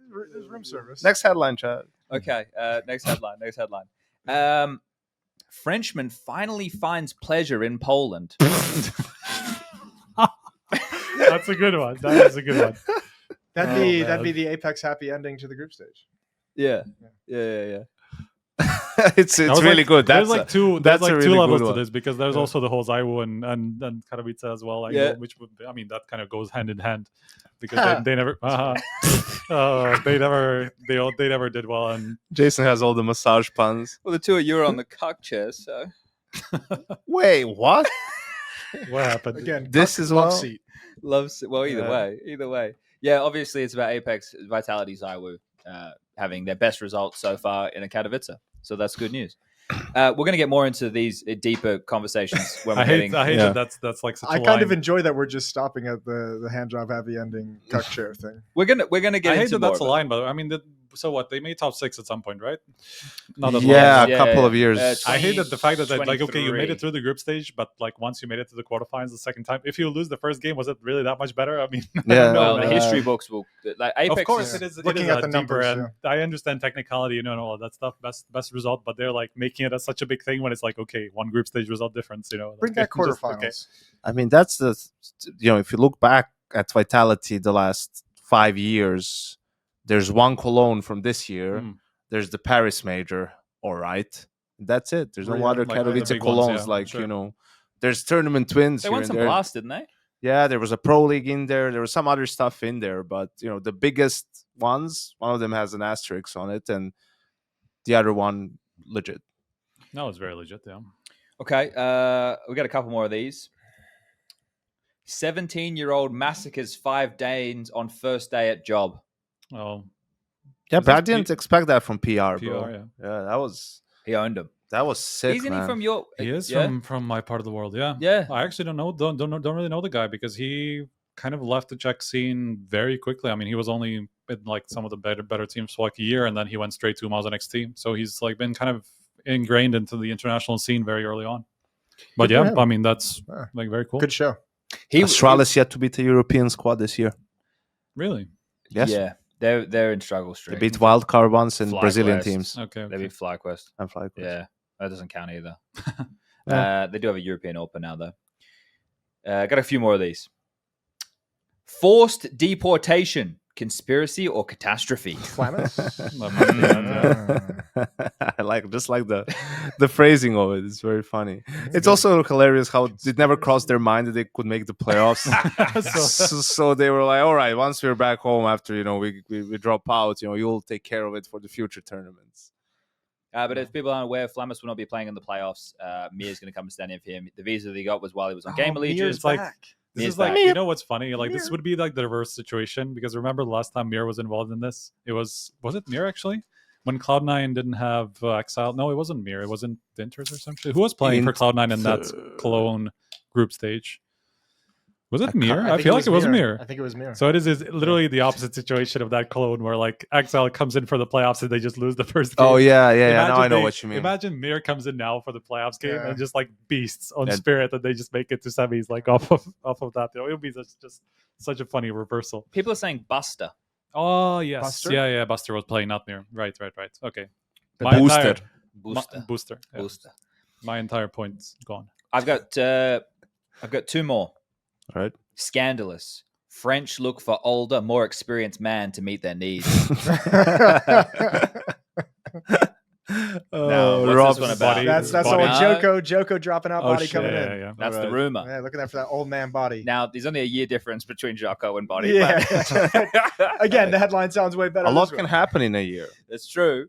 And he is a lot more experienced. So that's an interesting one because I think 3D Max have been on the rise. It is Yeah. I've surprising really me. enjoyed Yeah, watching it him. is kind And of Joko's had some very good games for them too. He's mechanically very sound. Yeah, That one, Not there's in 1v1s. risky move. I could see Yanko's building up to that. He wanted to make sure we all knew Yanko did beat him in 1v1 at ESL Pro League. Why didn't you say it, Yanko? He doesn't like to give himself. 1v1s are Yeah. not a measurement of how good a player is, Henry Don't- beat Freshie. Just remember to say No, that to Trace Cadian. beat Freshie. Well, Trace ruined Freshie's life. Why did he do that I to the don't poor know. What guy? did Freshie say? Yeah. So, for people who may have missed this, during EPL a couple of seasons ago, we did this like tournament, and then Trace had a pro come to be his like champion, and his champion was Freshie. And then Henry just glocked against Freshie, and then Freshie was like, "Well, I can't lose to Glock," so started using the pistol as well, and got absolutely wrecked. Smashed. Yeah. He got destroyed by Henry G. Ria. Yeah, okay, great. That's the last He one got I have. smashed by Henry G's rear. Yeah, that's what we call him. Yeah. There we go. Danes and Brazilians get sloppy on a Monday night. Ooh, that's the old Astralis Furia shit fest. Yeah. Yeah.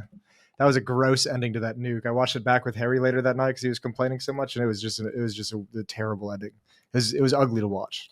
I didn't see much of the game. I just know that Harry and Hugo were saying that it was a bit of a mare. Was that of a the match. horrible cello game, or was that the other? Was that It was one? Furia won that series, or no, sorry, Astralis won that series, and their top-rated player in the whole series had a 1.0 rating. They had no one above a 1.0 rating, and they won the series. Mhm. And you watched the end of that nuke, and it was like the last 5 rounds are like 3 saves from Furia, 3v3 not going for it, 2v1 like 2v2 not going for it, 3v2 not going for it, and you're just like, what's happening? What Are doing? we gonna try and win this game? Gentlemen, Yeah. Yes. what I want to do now is we need to run an ad break. So what we're going to do is the salacious headlines are over. We're going to run an ad break. When we come back, it's going to be more talking counter conversation about anything and everything. I'll buckle your pants up. All right, Lucas, Are run we, the ad break. are we talking to talking counter during this ad break, or is this just an ad break? We can be talking to talking counter. during Okay, this so ad we're break. still Yeah. It's all good. We're Welcome Hang in there, boys. Welcome everybody to Talking Counter. Now that we've got that other thing over with, we're here with the real show. What did you think of that, though? I thought that was pretty good. I by thought it me. was solid. like Yeah, the it was good. Slices headlines. Yeah. Well, the headlines are sick. It'd be fun if everyone brought 2. So the way that the game actually would work, like the way that I was explaining they did it, is like, let's say, what did I do that was good today? I ate This chair a is so bad. I ate a I'm beef just- my beef back is bulgogi, dying. Sure. and it was nice. Yeah. You know, and then you be Australian. Australian man slurps Asian meat. Yeah, yeah, Yeah. yeah. Okay. Has a pretty great time. Right, yeah, and then we'd make it as crazy as possible. But yeah, like that's the way they do it on their thing, All and right. because it's normally there's like a nice story or just a like not a negative thing, Sure. so it always gets turned around. Great Okay. idea for Pro League. Yeah. Updates of That's the a cool idea. day, For really yeah. good. I was going to do it for a Pro League segment, but the thing is, it would mean people would have to do homework, and we tend not to want to do homework at Pro League. We can do that much homework, True. but that's all right. Well, that's fine. So yeah, when we come back from this break, we'll just come on. Like I won't be able to hear Lucas count us in, so we'll just keep talking. Yeah. But True we'll talking save counter any fashion. actual substance, and then we can just talk about whatever, right? Because we did hash over a few of the things right there, but we can get into more of them in more detail. What are you giggling at? What you got? Just on Twitter. So I'll just read this out because it is public anyway. A guy, HLTV confirmed, reposted my take. Kassad wants to be a coach. Is it really okay for you to be standing behind the team 24/7 listening to their comms? Lucas Niemian, I don't know. Faust at Faust CS2. Let the man have a hobby. Won't really change anything no matter what he hears. Oh my god! All right, well, welcome back from the break, everybody. We're going to get the show back underway now, gentlemen. Yeah, you guys all know what I was just saying because we're just saying it. Yeah. So I did salacious headlines. Any big takeaways? Hugo's back from dinner. I saw him go That's to a Wow, the huge huge takeaway. takeaway. That's He, massive. He's ready for Counter-Strike. He goes back He from told dinner. me good luck with the podcast as he was just. You're sitting on his chair, There we go. and you Thank guys you. are using Thank his Mr. table. Hugo. Yep, he's All my right. next door neighbor. But any massive takeaways from Katowice so far that you want to get stuck into? People love to hate Virtus Pro. Yeah, but that's true. And I'm not as staunch of a defender of Virtus Pro's Counter-Strike as I was around Rio, and especially during the Rio Major. But I hate people pushing narratives or like getting away with it, because when we were doing their first game or something there and people are saying, I mean, this team is just terrible. What are they doing? This is awful. How they looked. What were they doing on this map? What was the plan? I'm like, if this was any other organization or team, I don't know which of the two is the bigger problem. They've added 2 new players, young players, not super experienced, not complete rookies, but Yeah. and they've changed their IGL. Any other team makes that big of a for teams that have made smaller changes, we're willing to give them time and say it's fine. Yeah. FaZe didn't make the playoffs. We're like, yeah, that's all right. I mean, they brought in a leash, had to move like multiple people around. That's fine. But for Virtus Pro, it's unacceptable if they look sloppy at times and it's not great. I mean, which team has looked crisp, clean in this tournament? Yeah. Yeah. None. So Most I teams just- don't look crisp and clean across the whole. I just tournament hate anyways. that. It's like, why would I get it. Like, people really dislike their play style for a while. they don't play like that I anymore. don't Even though even they think- changed that, even with that roster, but never mind. So it was just like, I don't think it's about that this time, though. I don't think it's about their old playstyle because, I mean, that you can see on a first look that they're just not the same team from that. I think it's just Electronics' legacy and him going back and forth between in-game leading and non-in-game leading, and how it went in the past, that people are kind of projecting on towards this team, even though just give it some time. Let's look at how this team plays. Can we because get them he a month? Yes, Well, exactly. I think part of it, unfortunately, is they fell into that category after such a shit year last year, into that internet meme category where everyone just has fun making a meme about the Virtus Pro performance or the electronic performance or how he's moved in-game leader of his past 2 teams and they've all gone to shit.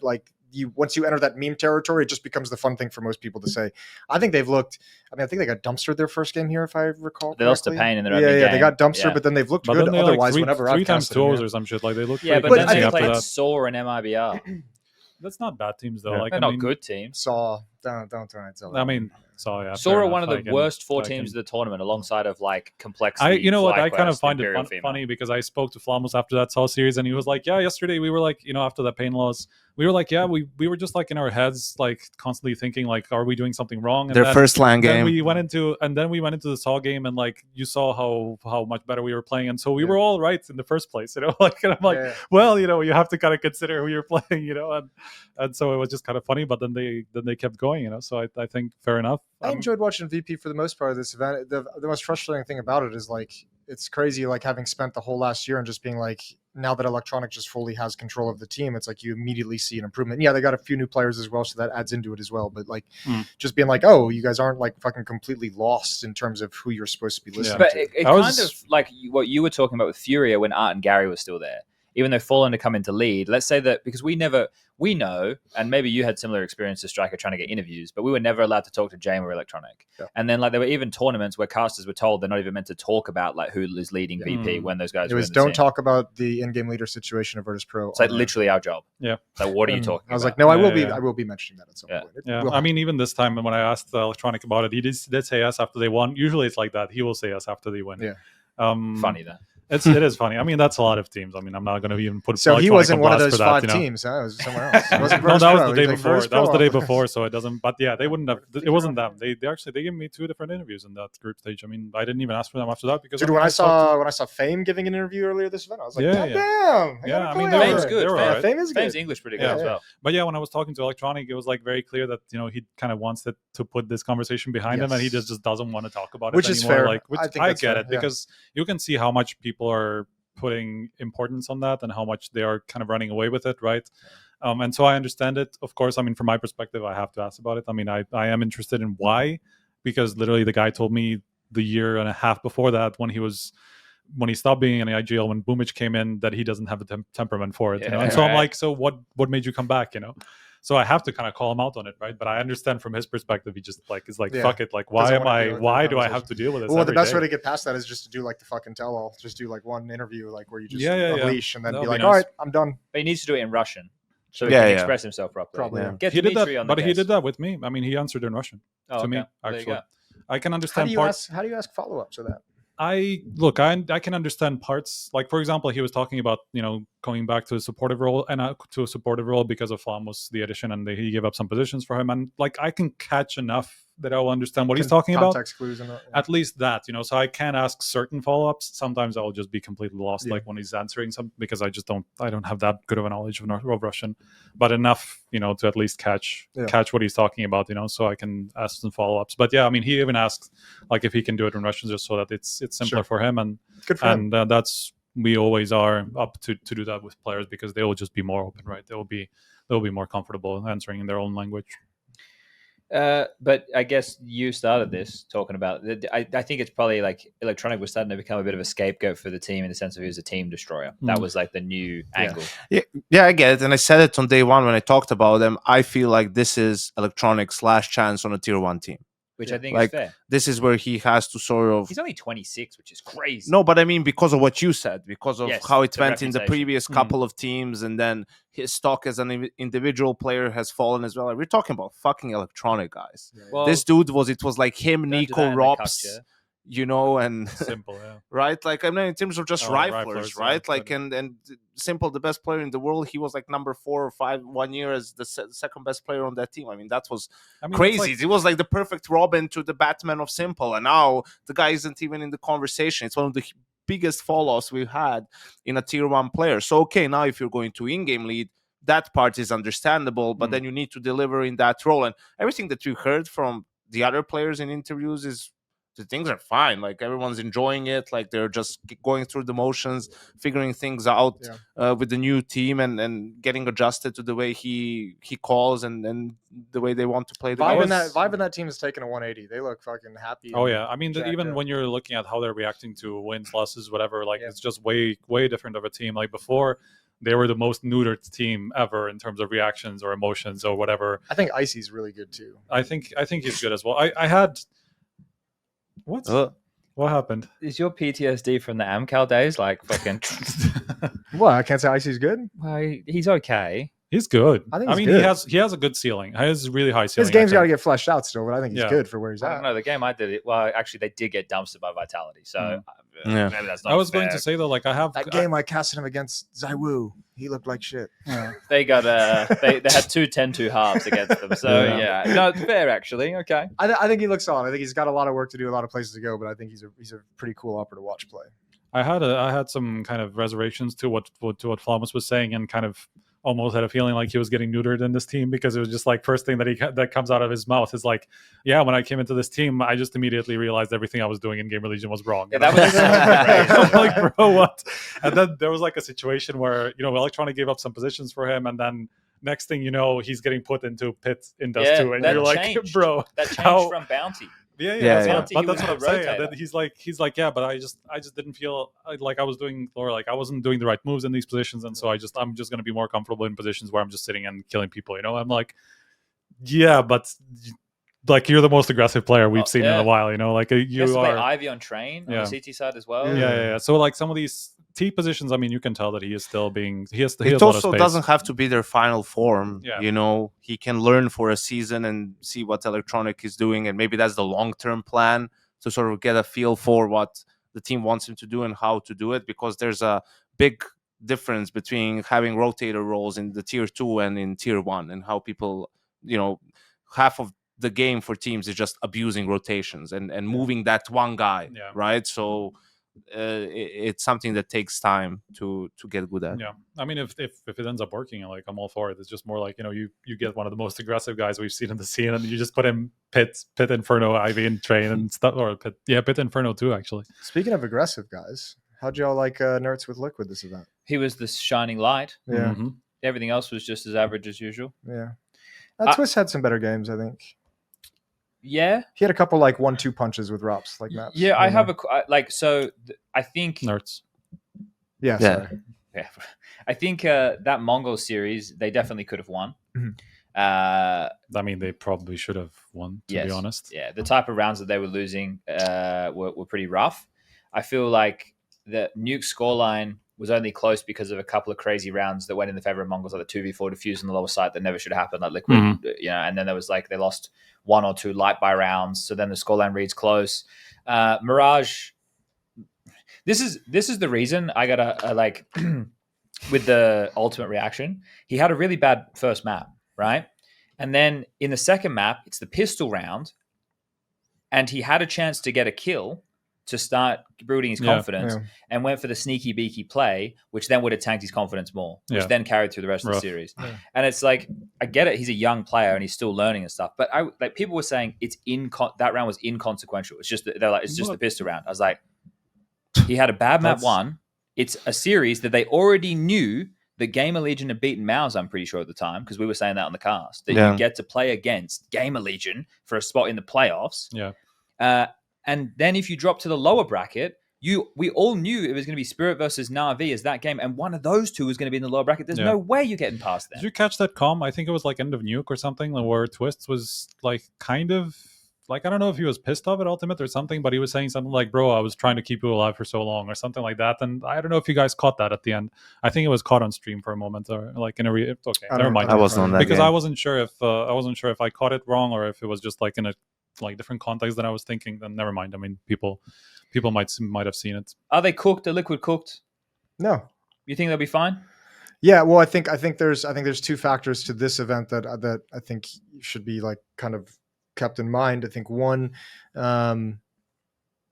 they stripped down their playbook pretty hardcore. Like if you watch that Spirit series, they ran like 3 plays on the T side. They did really well with those 3 plays, but they stripped everything down to the basics because they felt like things were being overcomplicated with Nertz's addition, I'm assuming, in some of the lead up. So they kind of just took everything back to the basics and just kind of played that really fundamental style.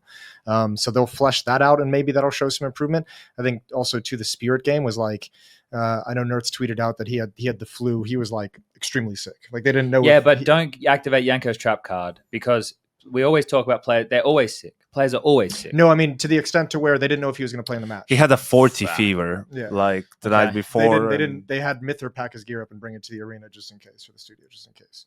And like that's not to be an excuse. I don't know if they would have beat Spirit, but I think this team is going to get better. I don't know by how much. I still think if they want to start beating top 5 teams consistently, having deeper runs, I think there's probably one more change in the future of this team before they can get to a new ceiling. I think maybe the scariest thing, it's still early returns, but you still have that same issue of not being able to contend with the top 5 teams, being able to beat teams that you should beat and not being able to escalate to beat the top 5. Nerds and Twists entering together looks kind of sexy. Nerds is not gonna lie, Nerds is really good, and I think they need to play more default as CT. Like for me, that's also one of the problems. There's too many moves, too many setups. There's always something. And I think people are game planning around that. And it's like obvious to them. And they're sure just that something's coming. And they're sort of just doing a little bit of something because they know Liquid's going to react. And then they're just set up to punish that reaction. That's it. That's their whole T side revolves around those things. And I think if they do that, we'll see an improvement. I would like them to drop whatever they think is the weakest map in their map pool right now and play Train. Because I think they're the team who needs to kind of take that risk in the map pool to have, their a map bogey pool map. hasn't been good for a while. JK has the B anchor. Or NAF. Could be either. Yeah. Right. I mean, put the other one in Ivy and it doesn't. Be fine. Yeah. But that's the thing. I would put NAF on B, by the way. Eternal Fire don't really play anybody Ivy. They put Woxix AWP Ivy for the start of the round because it's a tough position to throw any util to. He just posts up with the AWP as Madja supports, who is it? Wakadia and Zantara is getting close pop and main. And then as the round settles in, once they blocked pop, they blocked main, and Woxix watched Ivy for ages, then maybe Madja will come and take it, and Woxix gets freed up, and he can actually play somewhere else on the map. It's a weird situation for the AWP train now, like because of that little change that they made around the Ivy, right? Because you don't really have. I mean, you have to move around a lot to get angles, and you can get smoked off really easily. Yeah. I mean, that was always the case in some ways, right? Like, I mean, there was already a very small, kind of windows that you had as an opera, to look into team main, but now, as much as that's bigger, then it's so much easier to smoke off, and then you're kind of locked down either behind site or in Ivy or some shit. I think the big issue for the opera is like you used to be able to get those angles towards main, and if they smoked you off, there was like another one on the other side of a train, or a train down, and now it's just like. I mean, you could also push that past that smoke, and play around the site. Like there was just a lot more kind of outer yard. play. That outer yard on train is crazy. It's a bit weird now. It's gonna be fun to see how that map evolves, though. There will be changes. It's just curious to see what Valve address as the changes, right? Because the complaints from the players is a lot nostalgia based on things that they liked from the old version. But what's going to happen is the adjustments are going to go based off of what is being played in the new version, right? Like, what is the meta? What are teams abusing? What is the most standard moves? Is it too slow? Is there one spot that they're always hitting? So you probably see the adjustments come into areas. I hate the icon area, camera, whatever you guys want to call it. I hate that whole back area.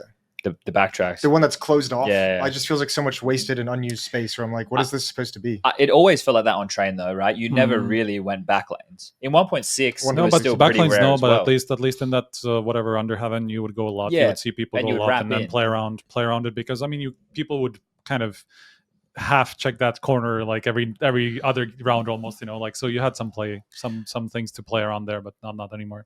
A was also camper's paradise after the bomb is planted. So that's why they are, it forces you to sort of still be active a little bit even after you plant the bomb. Yeah. Unless you've gotten all the kills already, then you can chill. I don't really mind that part. It's more about kind of the lack of like fast plays overall. I mean, the only thing you can do is out of team main, because to get even control of old pop, you have to do so much more than you used to before. And like everybody CTs are just there faster most of the time from both angles, and you're kind of fucked. And you're like, how can we even approach this? I like the suggestion. We talked about it on HLTV, and I put the video in.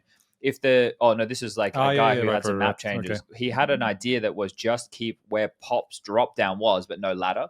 So like as a T, you can drop in, and then you're committed, or you can still go around the long way. Okay. And the thing is, because teams like Complexity are throwing like harassment HEs or mollies through the gap that exists Team in main, main yeah, now yeah. to stop them scaling pop, you could throw that molly, and then you could have someone drop down pop straight away and be there quicker. But there's some like I don't think that molly actually catches every single spawn. I think that's CTs can still beat it. I don't and know. then I'd get have there to check first. best T spawn versus I best think CT spawn. You might be able I to think tank best some CT damage. spawn still gets through. So that it's risk versus reward because you're locked into that position in that fight, right? So yeah, but then you have like that's the problem. Like you now have B guys being able to help, right? And even We if saw a somebody bit of drops, that you're always too. going to be. We do that. We saw it a lot actually. I mean, ropz was doing that a lot, like just making aggressive plays with fucking Apex, just holding a flash for him. Like there's so many. There's actually a lot more opportunity for CTs, even though you've kind of made it easier for Ts to enter that space as well because it's not a fucking ladder that you have to drop down. You know, so I feel like maybe that change didn't quite play out the way that Valve probably intended. It makes it more of a versatile position in how it can be used, right? You see more variety in that area. Whether or not that variety is good variety, there's more variety. It's not good for the Ts. You can sit at least not for now. They have to expel more utility, right? You saw Complexity as well would drop a low ramp molly and a HE on the T side while running through the white walls before they go through the gap. So I have one that I need to ask about because I didn't get to do any of their games. FaZe. What are we making of them with the Elige edition? I watched some of the Skybox and I see the positions Elige's playing, and Launder's made a tweet which I'm kind of in line with. In my opinion, and people are going to say, but Frozen played well. I don't care. Frozen should take over all the ropz' positions, and Elige and Rain should get the positions that they want. People are like, oh, but Rain played anchor before. I'm like, okay, fine. Frozen is naturally more baity. Rain is not. Rain is going to be more selfless for the team. And I think Elige should get all the positions he wants as well.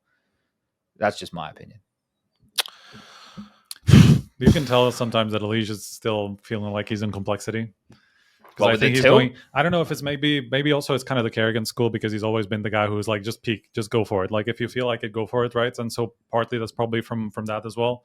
But sometimes it feels like Elige just feels like he needs to do more than now. You know, having the team around him. Elige likes to make plays. Oh yeah, for sure. he likes to go for things and make plays for sure. I thought they looked fine. I thought they looked good. I thought Elige looked good within the team. I don't know. I didn't really have any kind of like crazy statement on FaZe, to be honest with you. Well, we were on early games. I don't think you were on early games too. I didn't cast it. I did some of their stuff or watched some of the other games. For example, the Eternal Fire one. I watched the full thing, and it feels like sometimes they just open way too flat. Right, like against Vitality, the first map, they got owned, right? And then against Eternal Fire, obviously the first map as well. And how much of that is just maybe not being prepared well enough, or maybe, you know, people just not being on point individually, not coming ready to play. It did seem at times maybe in the Eternal Fire game that their energy wasn't where it's supposed to be, you know, for a game like that. I just thought it was funny. I said this at lunch earlier today. I just thought it was funny. Like the first interview he gave in FaZe was just like, "Yeah, I'm gonna have to work on fixing their comms more like some of the things we had in Complexity." And I wanted to be like, "What? what happened? Like, wait, they were just in a major final." I mean, obviously, they are always crazy. Like if you listen to FaZe, they're always kind of they're pretty chaotic. I think it's also in the Eternal Fire game, at least on Nuke, right? Like Brocky had a lot of his clutches, but also you saw some of the misses towards the very end and some of the inconsistencies. It's like, I think if you're FaZe, you would have liked it if he was able to evolve a little bit more over his time there in some of the stuff that didn't come naturally to him, which is just playing with a little bit less pace at times, being patient some more, right, in different situations. Because sure, he thrives in the chaos and when there's a lot of action going on, but that's not going to be the case all the time. So it's tough because when he's playing good, he's sort of the difference maker for them, and that's when they have these deep runs and potentially go on to lift trophies. But when he's not, that's when they kind of tend to falter and maybe not even get into the playoffs. This is the thing. Like I need to go back and watch more of the games to kind of. I also watched like one. I think they're probably going to change a lot between now and what the major looks like in terms of the way that they approach the game. Like this is just so early. Well, do you think so? Like positionally, I don't think they're going to play the same as they're playing right now. I think they'll have conversations. It's curious how they sorted that out, right? Because it's almost seems like solve it. But it almost feels like they're not. I mean, Kerrigan's never been the way where he's just going to pigeonhole somebody into a role and then just keep him there across the Okay, entire map pool, right? So they're just solving things map by map, literally, and then just trying to see how. Let me tell you how it's nonsense. Okay, Twitch chat. You guys can tell me if I'm wrong here, but I'm pretty sure when I was looking at Nero's table of all the positions, that Carrigan is now anchoring the A bomb site on Anubis. I'm trying to remember if I saw it in the Anubis game. He was there, but there was also a round or two when Elige was there with Brokey. So I don't know what's the Elige's reason middle. for that, but yeah. But so I think more when the rifle is there, it's Carrigan. But if Carrigan is the A anchor on Anubis, then they're dead. That's the stupidest thing They I've need ever to heard. ban that map. That's crazy. Yeah. Right? Like, why would you put was he Frozen there? Where was he before? Mid. Was he mid? Yeah. Put Frozen there. Put Rain there. Don't put Elige there. Either put Elige mid or pop. Don't put Carrigan as the A anchor on Anubis. Yeah. I mean, they're trying to kind of accommodate there to some extent. Even when you look at their nuke, People said it's he was B Frozen anchor. is ramped, but sometimes People- Brokey is ramp on his own. Sometimes they do I don't know what. Elige is going secret, and then Rain is helping from main to fight as well. It's almost like they want to give everyone every position. Just which play is- spawn base. And then Kerrigan is playing 8. So that's and Brokey is the op. Those are the two things that are set, and everything else sometimes it feels a little bit I'm gonna go more check it fluid. right now. I think that guy probably just The like Anubis thing. No, it is. He has the bomb sides the other way around. Someone in chat said B, but I don't believe them.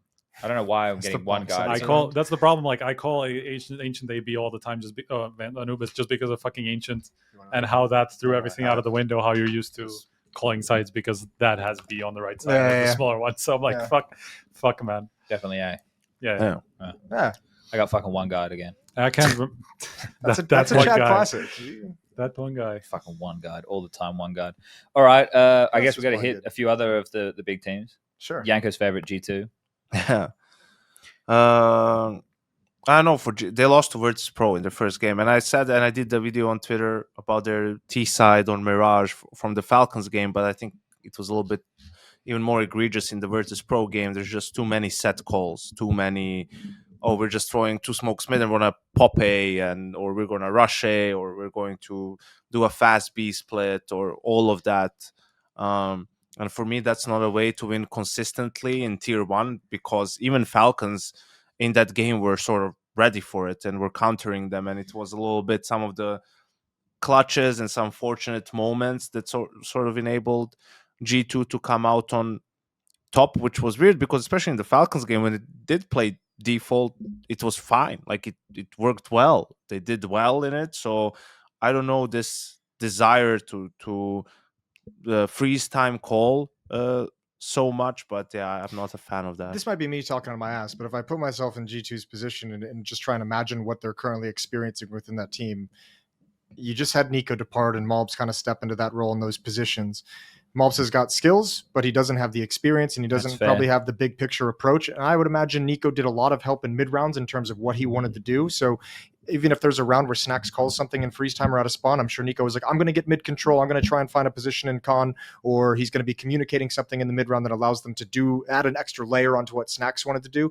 And now you're missing that force who can kind of call a play for himself within the context of what they're trying to do. I agree with that sentiment. I think they have to try and work out what their identity of their approach is going to be, because Nico is one of, if not the greatest rifler of all time. And the level of impact that he has on the game and the decision he makes, he has such a high IQ for the game, right? So he's often making calls, and then Snacks could organize everybody else around that.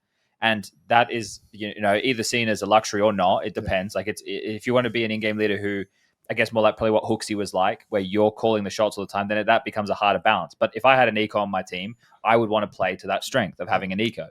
Now that they don't, I guess that they're in a period of time it's working out based off what you said. Yeah, Malbs, you can't replicate. Maybe mechanically you can, but decision-making you can't in terms of what Nico would bring. And then you have Mondesi, who's also still pretty young, even though he's a great player. And then Heavy God, who this is his best team ever. So then you look to Hunter, which is why when Taz said in the interview that Hunter's going to do the CT sides, that's not a surprising thing. Yeah. Also, it's a surprising thing that it wasn't like that from the start. That was the surprising thing. You mean from when they lost Nico? Yeah. Oh, there wasn't? I didn't realize. Yeah, that's how I didn't either. He said like they changed it that day or like that day ago or Oh. something. How are you meant to, as But- snacks playing anchor positions, organize the CT side? Hmm. That's the whole reason. Like, that's why like an Apex will still play a position on a map that is like a map control position, Yeah. so that he can coordinate. And people will be like, "Oh yeah, but you should put your weakest player as like Mirage Bigger." Okay, fine, but that means your system and trust, big thing Yanko talks about with vitality, or at least once upon a time, needs to be really strong. Like NAVI, everybody goes to class in NAVI and Blade to the front with the fucking blackboard, and he's writing everything down, and they're sitting up there and they're noting on their phones and they're listening. They all know the theory. Alexi doesn't need to make the decision what's happening on mid on Mirage because Imma is, because Bit knows how to react, because JL knows what he needs to do, right? Like everybody knows what's going on, whereas this isn't the case for all the teams. Maybe one day it will be, but that's Strength of a good coach right there. So I don't think what you said, Jason, was talking out of your ass at all. I think it's fucking bang on. I think it's also, I mean, you can see it on CT sides as well, Yanko. I mean, you know how much Nico was calling shit on CT side, and we can see it. Like when I talked to Zonic after they went out, he's like, "Yeah, I put Nico in charge of our CT sides instantly," and you can see how much of an impact he had outside of obviously his massive output. I mean, across the whole game, right? Is this a new trend, or is this just teams talking about it openly for the first time that I've recognized it? Because you've always had players and teams that are more comfortable calling maybe a T or a CT side. Yeah, you've had certain teams who have said, I'm more vocal on CT sides, but now we have coaches and shit saying this is our CT side caller. Is this a new evolution that teams are saying you're our T side IGL and you're kind of our CT side captain? You're talking about only about the communication part of it, not it actually happening. Yeah, I guess so. I don't know. As in, like they're only saying it now, like rather than that's like a it's new always been a concept, but it's never been like an official like role or something. Yeah. But it's always been like this guy understands CT side rotations a lot better, so let him take the helm. I think it's more to do with round openings and setups than it is to do with like mid round. Well, no, but mid round is just because like oppers are always going to be vocal about how they want to play a CT side. The most knowledgeable guy about the game isn't necessarily your in-game leader all the time. Sure. So also you always need to have two guys on CT in a way. You have to have the main guy and the secondary guy because you have two sides, right? So for example, in FaZe, Nico was the main core, and I mean Cold's had a lot of responsibility.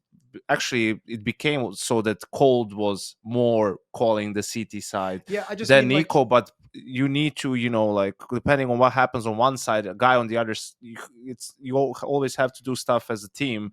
So you need to have people who are going to be able to react to what's going on the other side and control this side. You can't have, guys fighting for banana and then people on A just sort of standing holding. No, that's when you block. When you're doing something on the other side, you block here. I understand give an example of this? I'm just curious if like teams being so vocal about it now. Like I've never seen a coach come out and say he's our CT side caller before.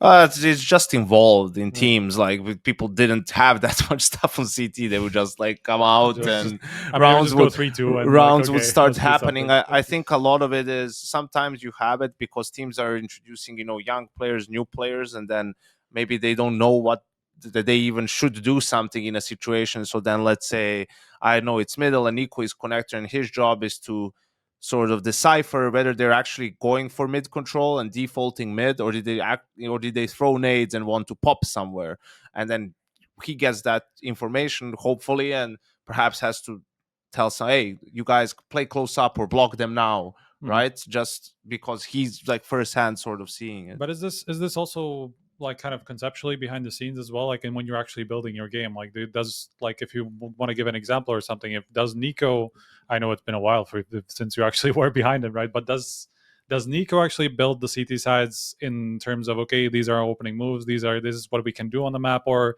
is it really more of an intuition thing where he's going to call middle of the round, something happens on the other side of the map, he's going to say, like, let's say Inferno, he plays B aggressive, he's going to be like, let's crunch mid because they're just pushing apps or whatever it is, like, how does this work really? Well, back then it's more so for your position or for where you play, you come up with plays and you have plays that you want to do. So for him, it's like being Inferno, there's all this thing that we do, and then you come from the beginning, okay, so when we want to do this on banana, this is what we should do on A. And then you also have, Cole, if he's saying, okay, I want to do this setup. Like, he was good also at reading the opponents. He's like, I want to do the mid setup now. All right, so the B guys then, you need to chill a little bit. You don't want to go for the full banana fight, and it's sort of playing off of each other. And then you have these main things that both sides want to do, and that sort of you mold that together into a full round, depending on, okay, we're playing against a force buy, against a full buy, what's our buy. You have all these different rounds for that, or small plays and small setups.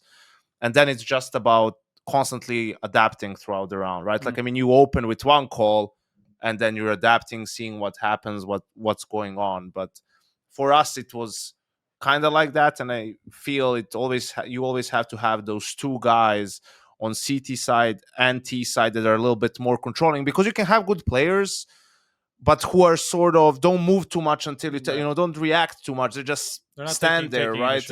Yes, they're not too good at maybe taking initiative, but you just have a guy who say, hey, come, let's do this, and they'll come and it will be fine. So yeah, I was just curious how much of it is really kind of even from the start of it, from the onset of a team, like these are the plays that I have in mind, like if that's what's happening in Falcons now, for example. Well, I think also my teams always had really experienced tier 1 players, and we would play a good amount off of feel and play good amount of default, right? Because when you have that, you have the luxury of your players making quicker, better decisions in the mid round and during default. So you should play to that strength instead of just making them stand in setups all the time. And so, but if you have a different team, obviously younger players, less experience, then you're going to have more structure and things a little bit more set to make it easier for them while they accrue the experience. And sort of once you do something 5 times in a game and you've seen 3 different things that happen out of it, now you get it. Now you're like, all right, so this is what I need to be careful if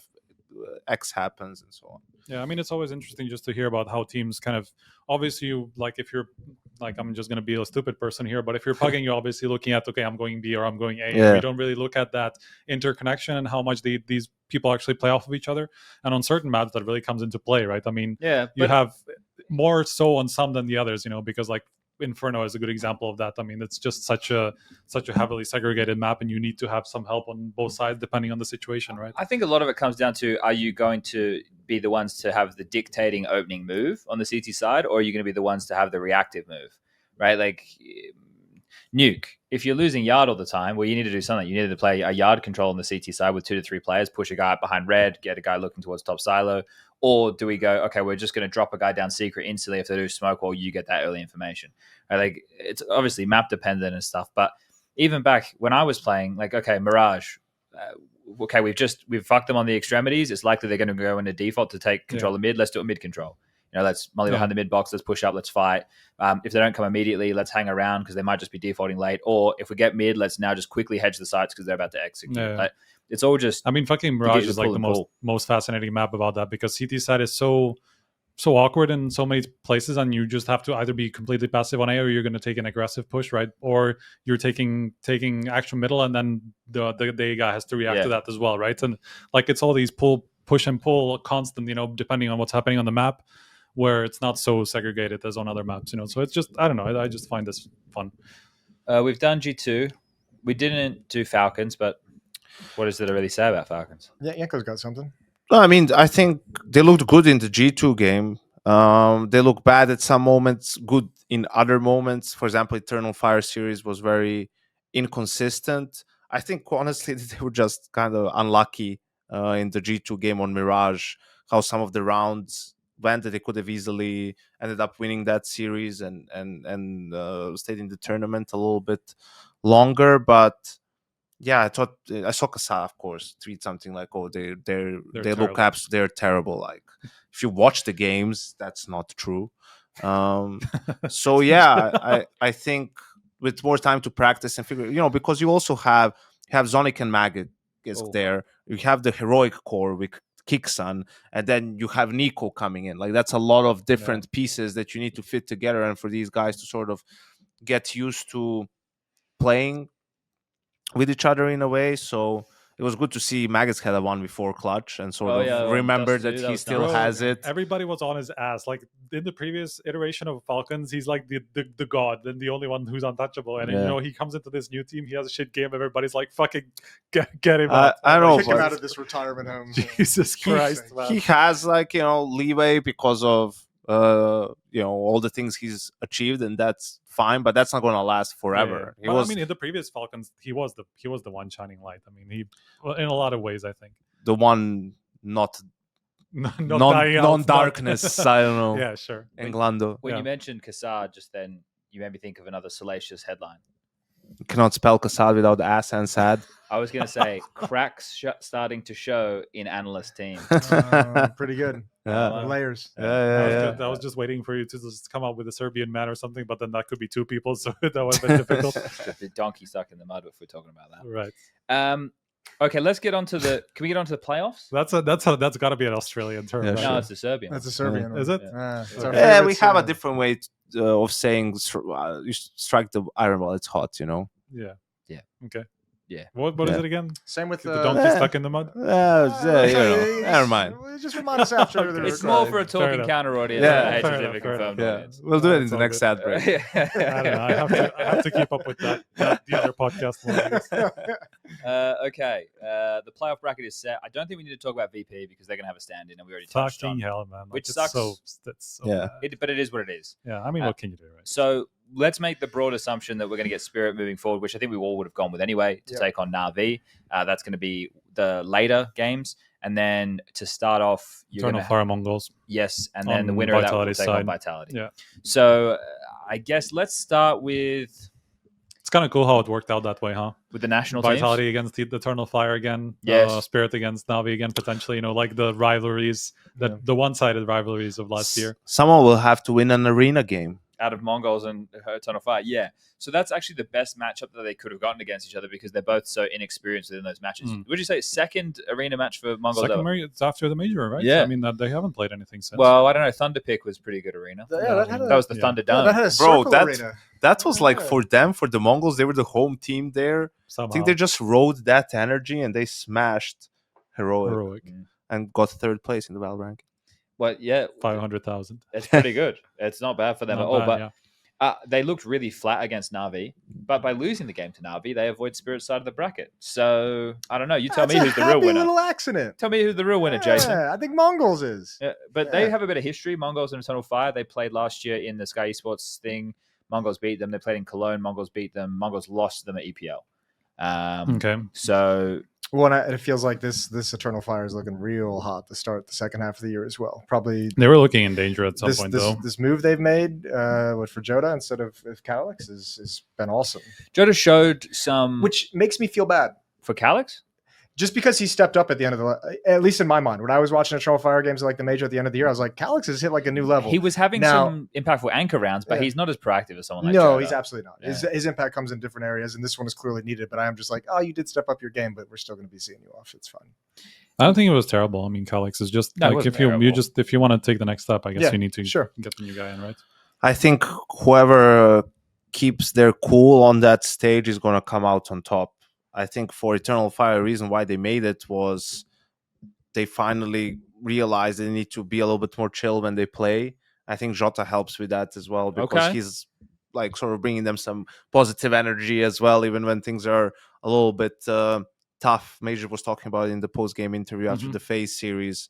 And for the Mongols as well, you know, I don't know why people expecting them to win the major when they've never been in that sort of an environment. People are just Like, getting carried away. obviously, it's going to be a different experience for them, but also a good team that also I feel it's not really spoken about, but I think they also have a little bit of a problem managing their emotions in some games where they can get, you know, frustrated, blitz especially, and just sort of going full He out does still. in a way. And It's a phone call from Illinois. okay, I'll do you want to take- answer it? Or? Who do you know in Illinois? No one. We should have answered it. It would have been great on There's the no show. way you don't know Are they anyone calling in Illinois. still? It's like a telemarketer. Or If something. they call again, answer. Okay, Yeah. I got that. We'll do it on the show. Oh, they're calling again. So let's see who it is. Yeah, who it is? Hello? You just got hacked. Hello?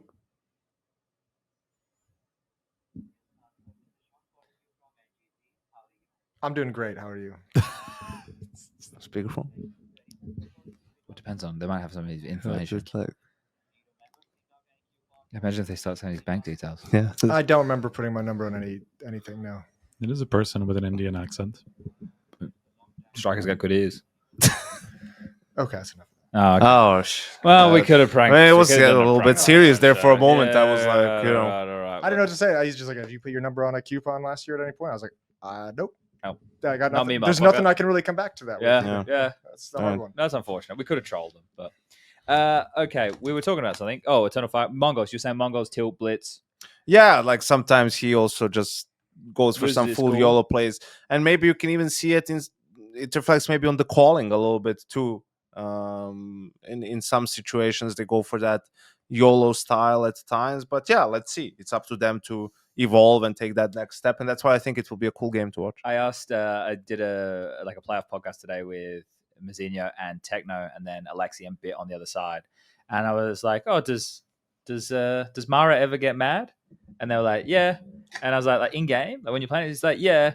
And I'm like, I go into Mazinho, like, how can we tell if Mara's mad? And he goes, "Hold on, I got too many things. I'll hold Put this out."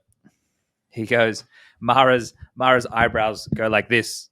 It was a cute little moment. But Mazinho, who was the last one? Alexi B. No, Techno. Techno. Yeah, There you go. Yeah. Those three. Those you couldn't have gotten a lot out of those three, though. No, Bit was pretty good. Okay. He was pretty energized. Mazinho's good fun. Techno's very timid. Even though he speaks the best English, he's quite timid. Yeah. So I got to work out how to get him out of his skin. We have to work out how to get all of them out of their skin, man. Mazinho's he could be funny. I think he can. Yeah. Be funny. Mazzino's hilarious. Yeah. They just don't really want to put themselves out there. That's the problem. It's I just hard, want- man. I It's just- the same. I had Fame and Flit come and join me as well, and like we asked for electronic initially, but Dennis said, I don't want to do it. I don't want to do a podcast in English because and then when Flit and Fame came before we went rolling, they were like, like we just can't express ourselves as well as we want to. But they're okay. I Those know, two are definitely okay. Yeah. That's what I said to him. I said, your English is good. And I was like, and look, if you struggle, we'll help you get there. Like, that's why we're here. We're here to help you get like to what you want to say. Yeah. But that was really good vibes with, I had Apex, Flamesy, Flit, and Fame. And it was actually pretty funny. That's going to be pretty Yeah, good. that was a pretty funny Okay. one.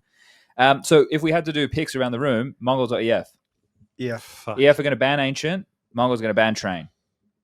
I think EF would pick Anubis. What are they, 8 in a Yeah. row on Yeah, Anubis yeah, something right they're now? super they're strong. Haven't pretty lost it crazy. this year. They look good. I'd go with EF as well. I would go with EF too. I think this. Oh, Zantares. it'd be like Anubis pick. I think Anubis pick for EF, Mirage pick for Mongolz, maybe Nuka's the third. Okay. Yeah. Could be, yeah. Mongols lets that go. Yeah, I'm still taking Eternal Fire. Xantars is playing real fucking good right now. Really good. And I'm taking Major over Blitz. No, I mean in terms of what's funny, asshole. Oh, that was a joke. It'd be nice to Jason. We'd had a conversation earlier about like In terms of game planning and stuff. I it was when we Trust had a him, lunch. Major. It was just funny. Didn't have to qualify that, but it's okay. yeah.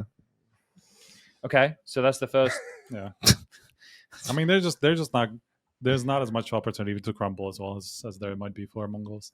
That's true. I think Mongols are maybe more reliant on their individuals hitting hard and making plays, whereas I think Eternal Fire are a bit more team based. Yeah. Doesn't mean that I don't think the Mongols have an approach to the game. They definitely do, and I think that they still can have good macro at times. But it's based off individuals understanding where the gaps are and making. How's plays and Sunzu punishment. doing, by the way, with that broken arm? Well, whatever. I hand? asked today. Mazinho said, "I said, what percentage would you put on it? Like 70%?" He said, "Oh, like 30." So maybe he didn't understand the question. Yeah.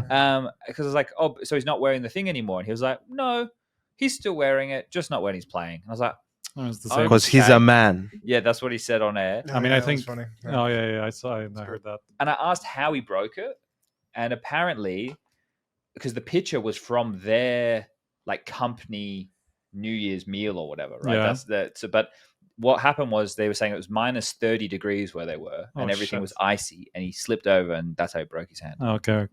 That's fair. Minus Yeah, 30, because it's they gotta were- be icy. They were even supposed to come to the award show, and then suddenly we hear, we We're had not some going. injuries, and we're like multiple, or what the fuck happened at that, New Year's party or whatever. Yeah. So I guess that's what happened. Yeah, okay. What's the next one? So that would give us EF versus Vitality, and then I think we're all going to assume VP with a stand-in can't beat Spirit. Correct. Okay. Yeah. And then, again, we already spoke about VP earlier in the VP episode. without a stand can't beat Spirit. Let's just say that. Well, this is interesting because I brought this up today, and the answer that I got from Alexi was regionally speaking, right? Like it's always a bit funky. Like when you're playing, like he was explaining that when we used to play in a Finnish team and play Yeah, against of another course. Finnish team, and how anything can kind of happen in a game like that. And then actually we started talking about, they were like, yeah, and Mir's coming, and they're all scared of Mir in pugs.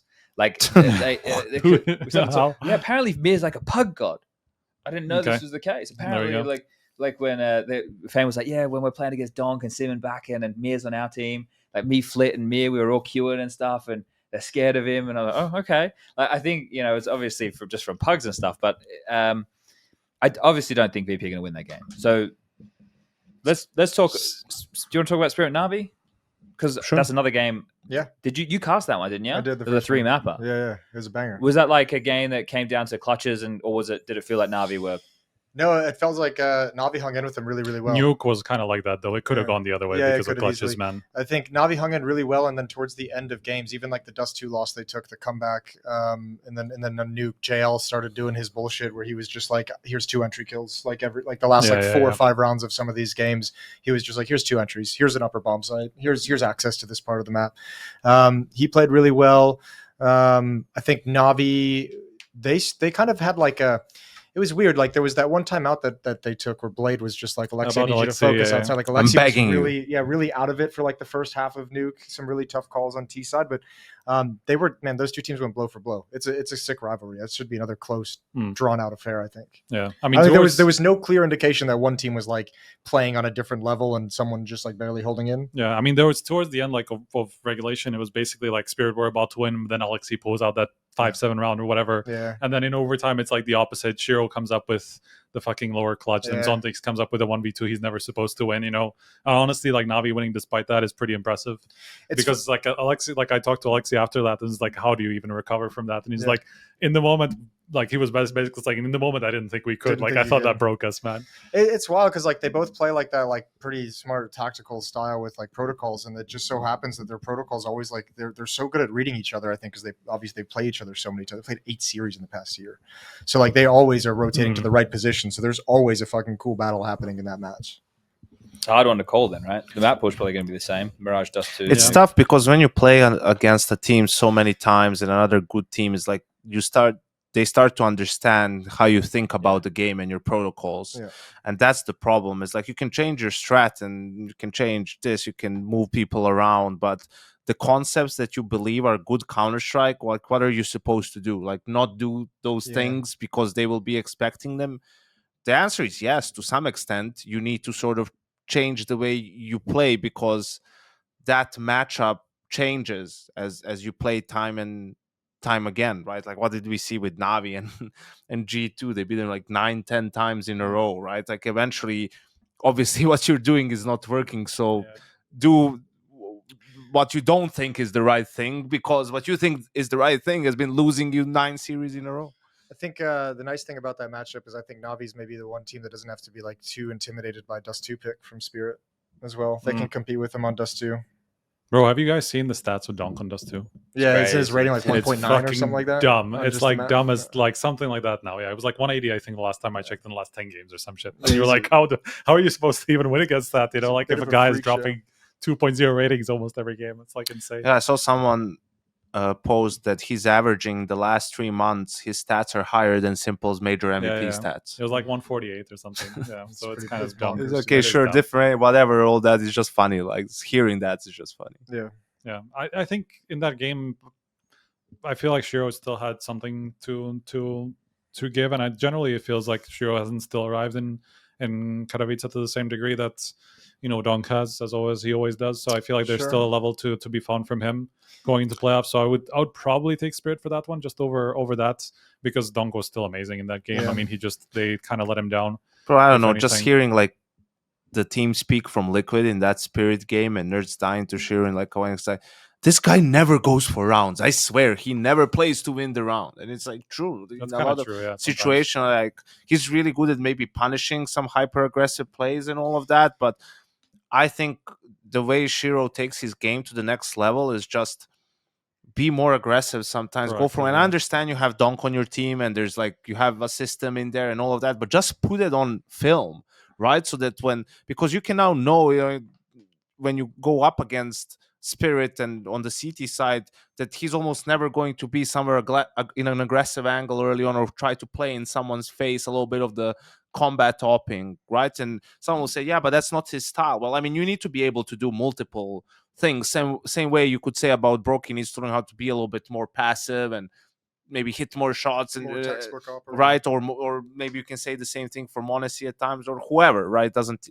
even matter, because when you game plan against them, it's such a luxury to know that he's always going to be somewhere back towards the site, and then you just need to sort of have utility left to deal with him, right? And then if you get, he's always going to be falling back. He's never going to like smoke. I want to try to fight in it and like be in your face and make some sort of a highlight play.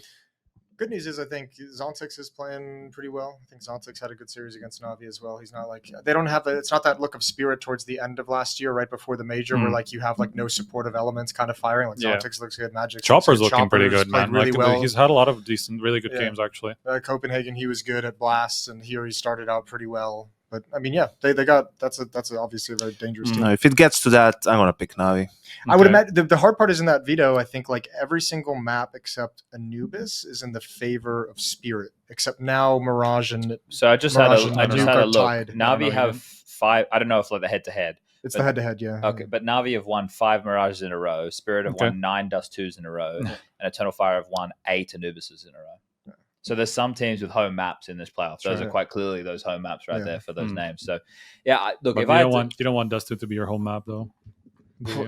Well, dude, I brought that up during the cast because it's always like the map. You're like, it's not really worth having it as like your home map because it's an upset map. But I'm like, but I'm watching Spirit just fucking destroy people on it, and I'm like, okay, fair play. Like, I guess that doesn't really matter. It's kind of funny how that changed because at some point we were kind of like, there were a couple of maps where it was just like, what the fuck are you doing? You're just like walking out B every round in a row, you know. And teams have gotten too good with utility and rotations now for you to be able to like pug and aim star Dust 2 the way that made it such a dangerous upset map. I mean, in the first place, they weren't just really utilizing Donk to his best ability on T side, and you could tell that was like the next level. And now clearly they are. That's Vitality's nuke.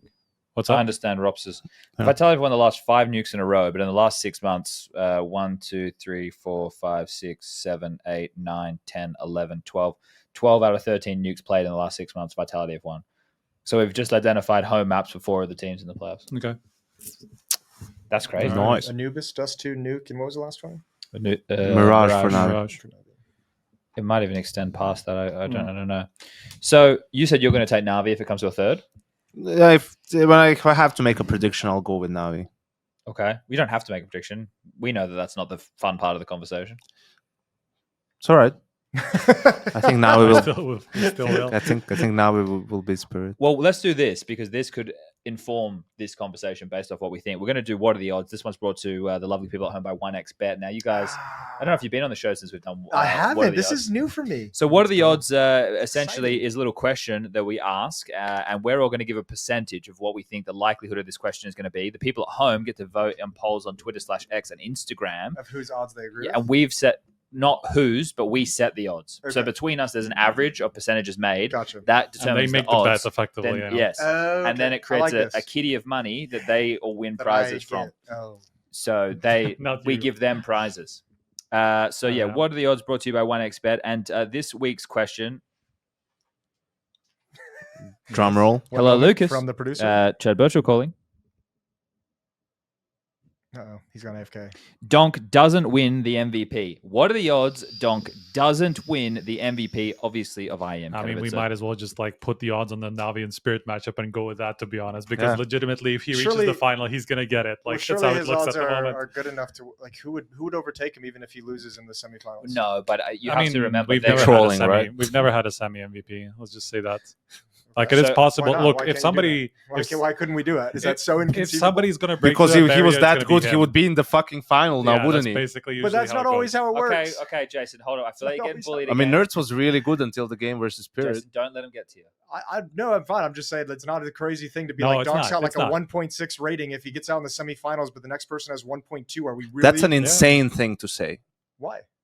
He said it's not, and he decides the MVP. Why? I'm just saying, like we've maybe HLTV does too much a little power. bit too much power. So, No, but I mean, like it's never happened before. But like there was a situation where we thought like if Donk loses despite this, there's like Katowice, you know, like if he had lost the semi and then like the entire team crumbles around him, I don't know how he wouldn't have given it to him. Even like if he just dominates the semi and loses it, at that point you're like, how the fuck can we not? You know, like it's just so fucking egregious. I get it. That one would be, it's like an exception to the rule, but that was a historic run. Yeah, he's not having a historic run now. He's playing right now, really well. He's at 1.45 rating. Bid is at 1. It's not 1.75, Jason. What bid is That's at? great. I didn't say it was. Jason, I'm sorry. Jason, just take a breath, okay? I'm here for you. Jason, I'm here for you. Bid's at a 1.38. Now you're here for him. JL's at a 1.32 and Zywa's at a 1.28. the next left in the tournament is Zentaro's at 1.26. So let's say that Donk farms the fuck out of VP. Do you weight it based off the fact they have a stand-in, or that doesn't matter? I mean, there's like we do take competition into account, but like once you get to the playoffs, it's kind of like that's like the most pressure you can have anyway. So at that point, really like we did that for actually G2 was the same situation. Like when we did bounty EVPs and stuff, we had to take into account the bed boom situation and like them just coming into with two stand-ins and just getting destroyed by G2 because it's not even their real team, coming in. So like in cases, we will of course take it into account. Even worse, they had Nafani as a stand. Yeah. So let's say that Donk wins the quarter, has a huge rating, like a 1.7, 1.8 rating, right? And then loses to Navi, but has on par for what his rating's been so far. So maybe has a series where he gets like 1.45, like on, which would be crazy, and they lose. But Bit has a good series there. Well, and Bit has a good series in the final. But then it's like Bit would win. Let me see. Actually, I haven't really looked at anything at the moment. It might I don't know. I mean, I'm with Striker. The first thing he said, what are the odds of them losing to Navi in the semi? And then whatever the odds are for that, those are the odds of him not winning the MVP. Well, you said you think that Navi. I would say I would give him like another 5% for getting that semi-final MVP or whatever on top of that. But that's about what I would do. But at the moment, I mean, of course, it like comes down to competition as well. Like if Zaiwu keeps dominating and then he goes to the final, then we can't really give it to a semi-final. Their head-to-head is 2-6. Navi's 1-2.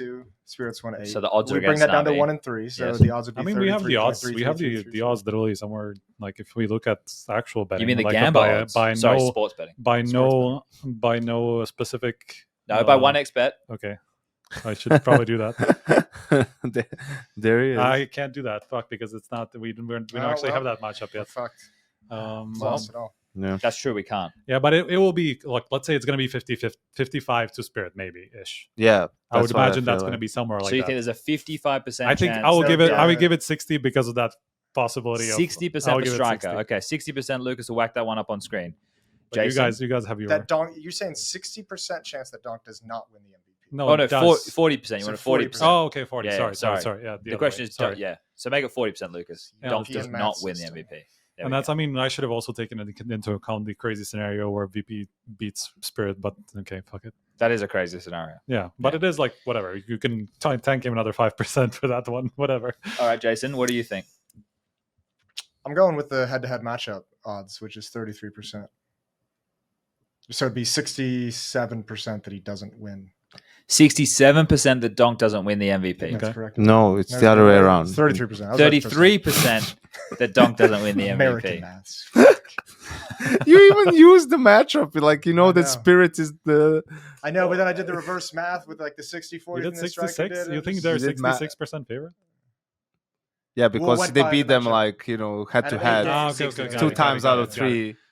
Well, okay, fair enough. But then we're also making an assumption that Spirit beat Vitality most likely in the final. Shout out to all the Turkish fans. Well, not necessarily, because if they lose and he has a very good series, he could win it. Like we've seen that happen more than once. Even against Zaiwu, probably. Yeah. Okay. Yeah. Okay. All right. What are you giving it? I'm giving it 50%. 50% on the nose for Yanko. Yes. Yeah. And Lucas, I would like to forfeit my percentage and give it to the people in Twitch chat and see what the people are thinking right now to compile the final portion of the odds. So we're going to find out what that. Unbelievable. Jason, I like to involve the Vox viewers. Populi, Vox Day. Than our Discord. But they're already involved. They get a bet off the odds that are made At the end. Yeah, but I want to see it now. And these people might not have an X account or an Instagram account. Maybe they just have a Twitch account. I think I underestimated it, to be honest. They definitely have an HLTV account. So Lucas has to do the poll. So that'll come up in a second, I assume. And if not, I can't hear Lucas. So if you can't do that, Lucas, and you need me to give a percentage. How many numbers? What's the number you see the most? He's put it up. He's put it up. Here we go. We don't see it, though. I can see We should see it. Oh, it's a pretty quick poll. Here we go. What are we voting for? Donk will beat. Oh well, he's done it the wrong way around. Well, we're gonna have to go. Just give the opposite. So he's put: Will Donk be IEM Katowice MVP? Yes or no? Oh, 63% of people have gone with no. Okay. I'm gonna go with yes. It is like 2 matches you have to win to get to the final. I think that's not too unreasonable. The votes are still coming in.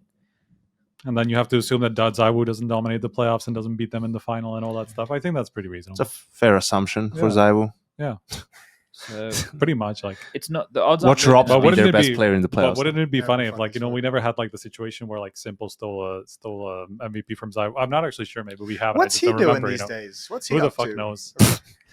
Who knows, man? Who? It's a rough night. No, I'm just curious. Like, what's going on? I haven't heard anything out of him for a Yeah, while. I haven't either. Jason's on the camp that he won't be back. Okay, so the people have voted. Will Donk be the IEM Katowice MVP? 60% have said no. 60 or 66? 60% have said no. Okay. 40% have said yes. So yeah, so 40%, same as You. No. no, the other way. 60%. The other way, 60%. Yeah.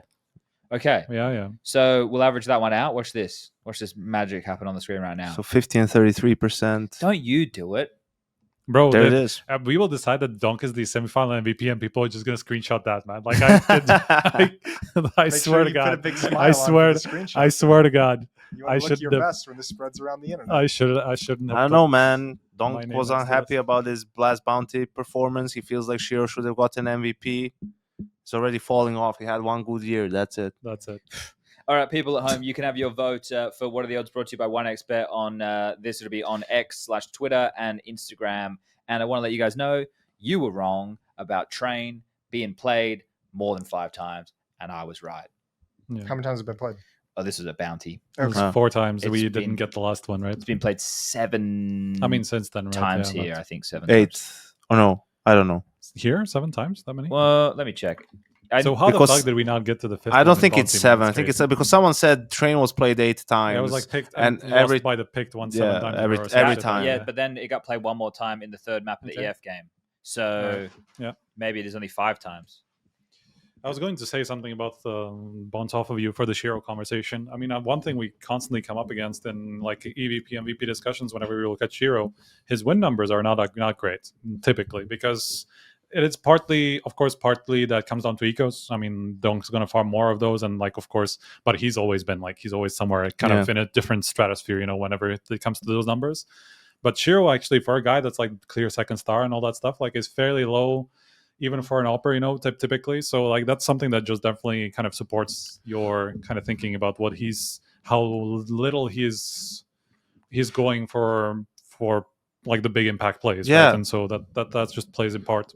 He's like, I said, you know, he should tag Jane for how long Jane was in the tier 1 scene, because then everyone's talking about Jane. Yeah, People are yeah. not talking about Shiro as much. And Yeah. for me, it's also just watching the games and seeing his movements on the map and the decisions that he makes. It's almost always the safest possible call, Yeah. right? Which, again, doesn't mean he's a bad player. Doesn't mean it's like, you know, that stuff can Yeah. work, but it becomes a little bit predictable as well, Yeah. you know? And that's why I would have liked it sometimes if he would to change his play style at least Yeah. a little bit, because there would be so much space for you to make those plays, right? Because people wouldn't expect it at first, you know, then they would have to change their approach so much when they go up against your team and all of this stuff. So I think that it's a little bit, you know, at times it even looks sort of egregious, like, come on, bro, just like go for it. Please just try to make a play. Like, it's a, you know, 3v4, there's a minute 10 seconds left, you know, try to search and find one kill, and then they're in a 3v3 and maybe they can do something. Instead, you just post it up somewhere and hoping the other team makes a mistake. Like, that's it. If the other team screws up, he will probably punish that. But if they do a good job of playing their advantage, he'll just save. Like, he'll be out of position to find any impact, and he'll save, and that's it. Yeah, he's usually going to be the guy who just gets you one kill every time. You're like, every round you win, he's just going to get you that one kill.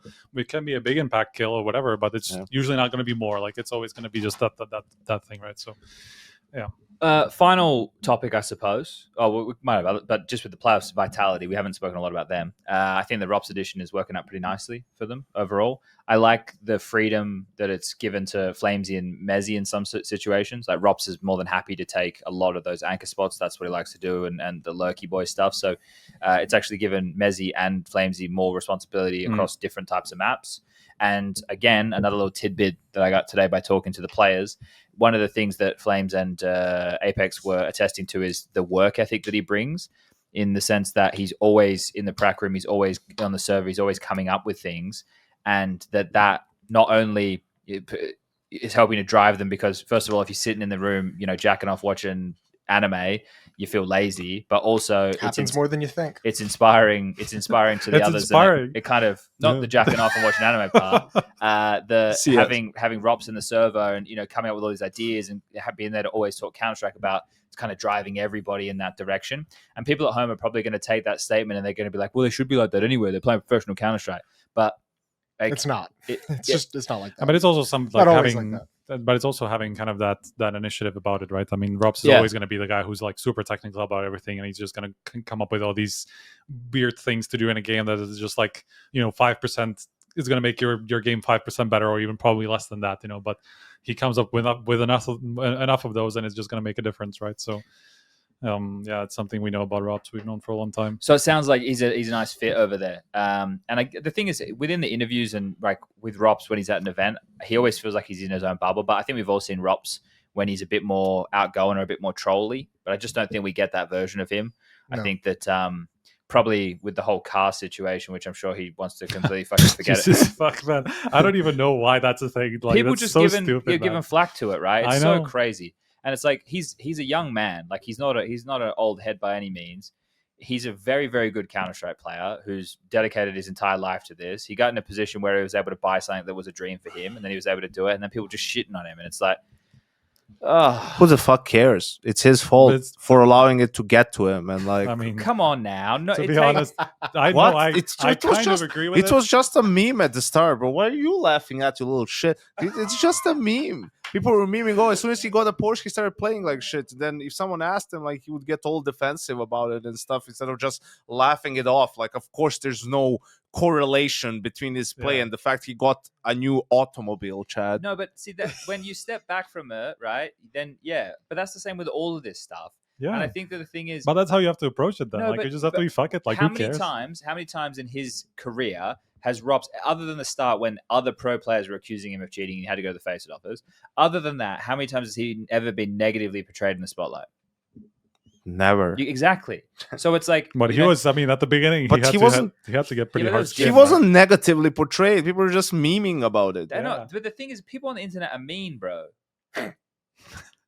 We have They're noticed. nasty on the internet, man. Yeah, that's why you ignore them. Like, why would you care what some random says, like, from who knows But like, wherever? I understand. Look, I understand if you get mad about, like, okay, people are shitting on you for bad performance or whatever. You have a shit game, and then like everybody's Shitting like, on them. you're a shit player and whatever.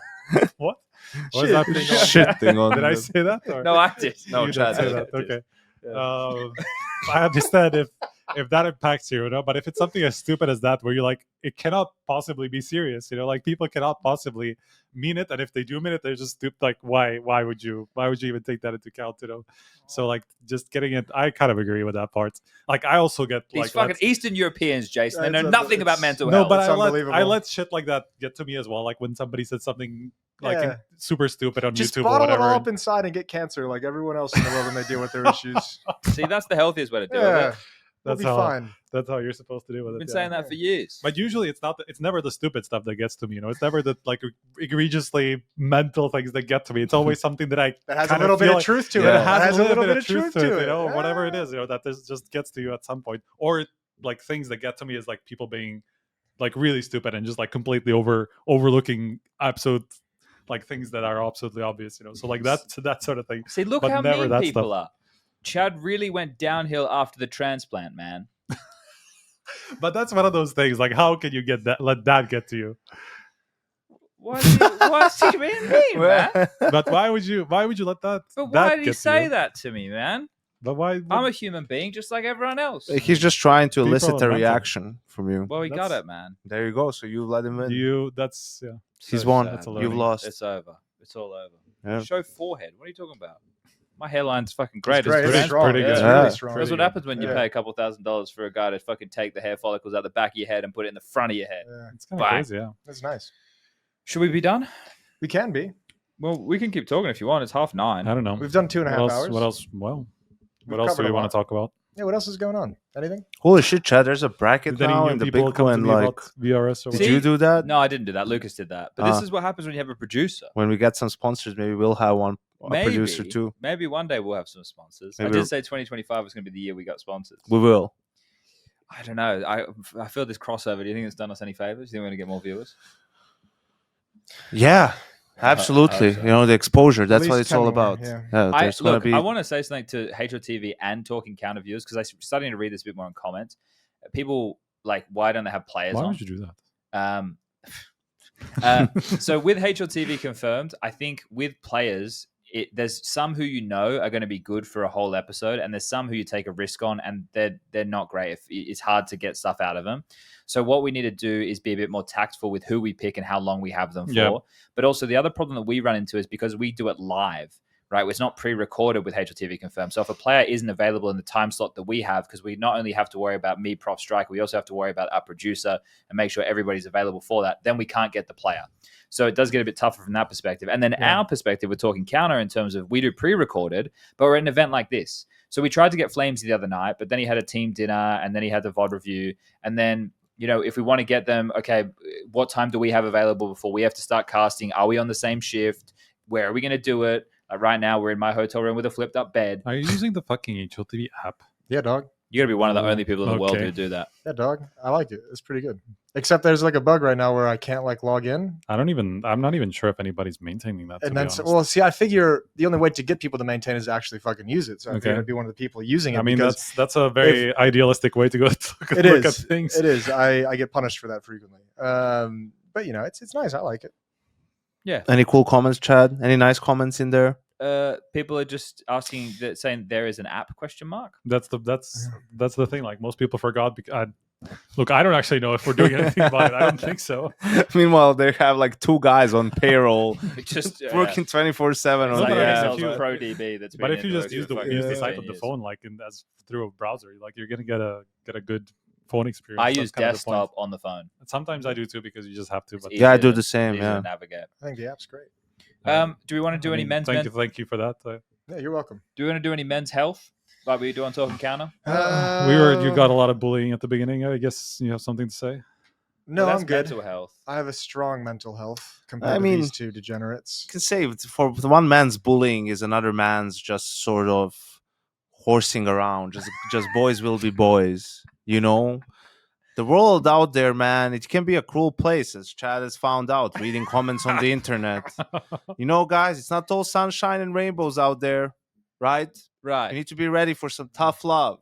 Even Right. $6 million in Chad's bank account can't defend him from a little. If emotion I had pain. $6 Hey, million, you're the $1 million man, so It's true. I wish I had $6 million. That'd be nice, wouldn't it? so yeah, embrace the suck because it's only Why would you need $6 after million? the Like, suck okay, it that would you be can nice, but, appreciate like, the good. How does that improve your life drastically? If I had $6 million, Would you still be casting Counter Strike? Yes, $6 million? yes, but I'll tell you what I would be doing differently. Yeah. Actually, I'd be doing everything the same. I just don't think about what I'd be He doing would run a differently. $2 million Australian-only tournament to get all flagged. the get- VRS to get- points. to get the team into the top 10 in terms of the VRS points. No, I'd like a house with a garden. But that's not $6 million. Though. No, but I'd you know, one and a half, But two. it's nice to have a rainy day. $2 million fund. for a house with a garden. That's kind of a Well, big house. Chad only That's a accepts huge- oceanfront, that's so a- those I mean, are like, in the 7 Do you want like a figures, right? Sydney penthouse too, or some shit? No, What do you no, want? Sydney, just in No- Perth. I'd like to be in the Golden Triangle, maybe up in Swanbourne or Claremont. That'd be nice. Oh, Claremont, yeah. Fremantle. Not like Fremantle's Jason, nice as well. who lives in the bush. That's a I callback. have All right, to- here we go. I think Okay. we found our topic. This is our men's men's health Mental topic. health awareness Oh, topic. no. All right. Now, Yanko's brought it up.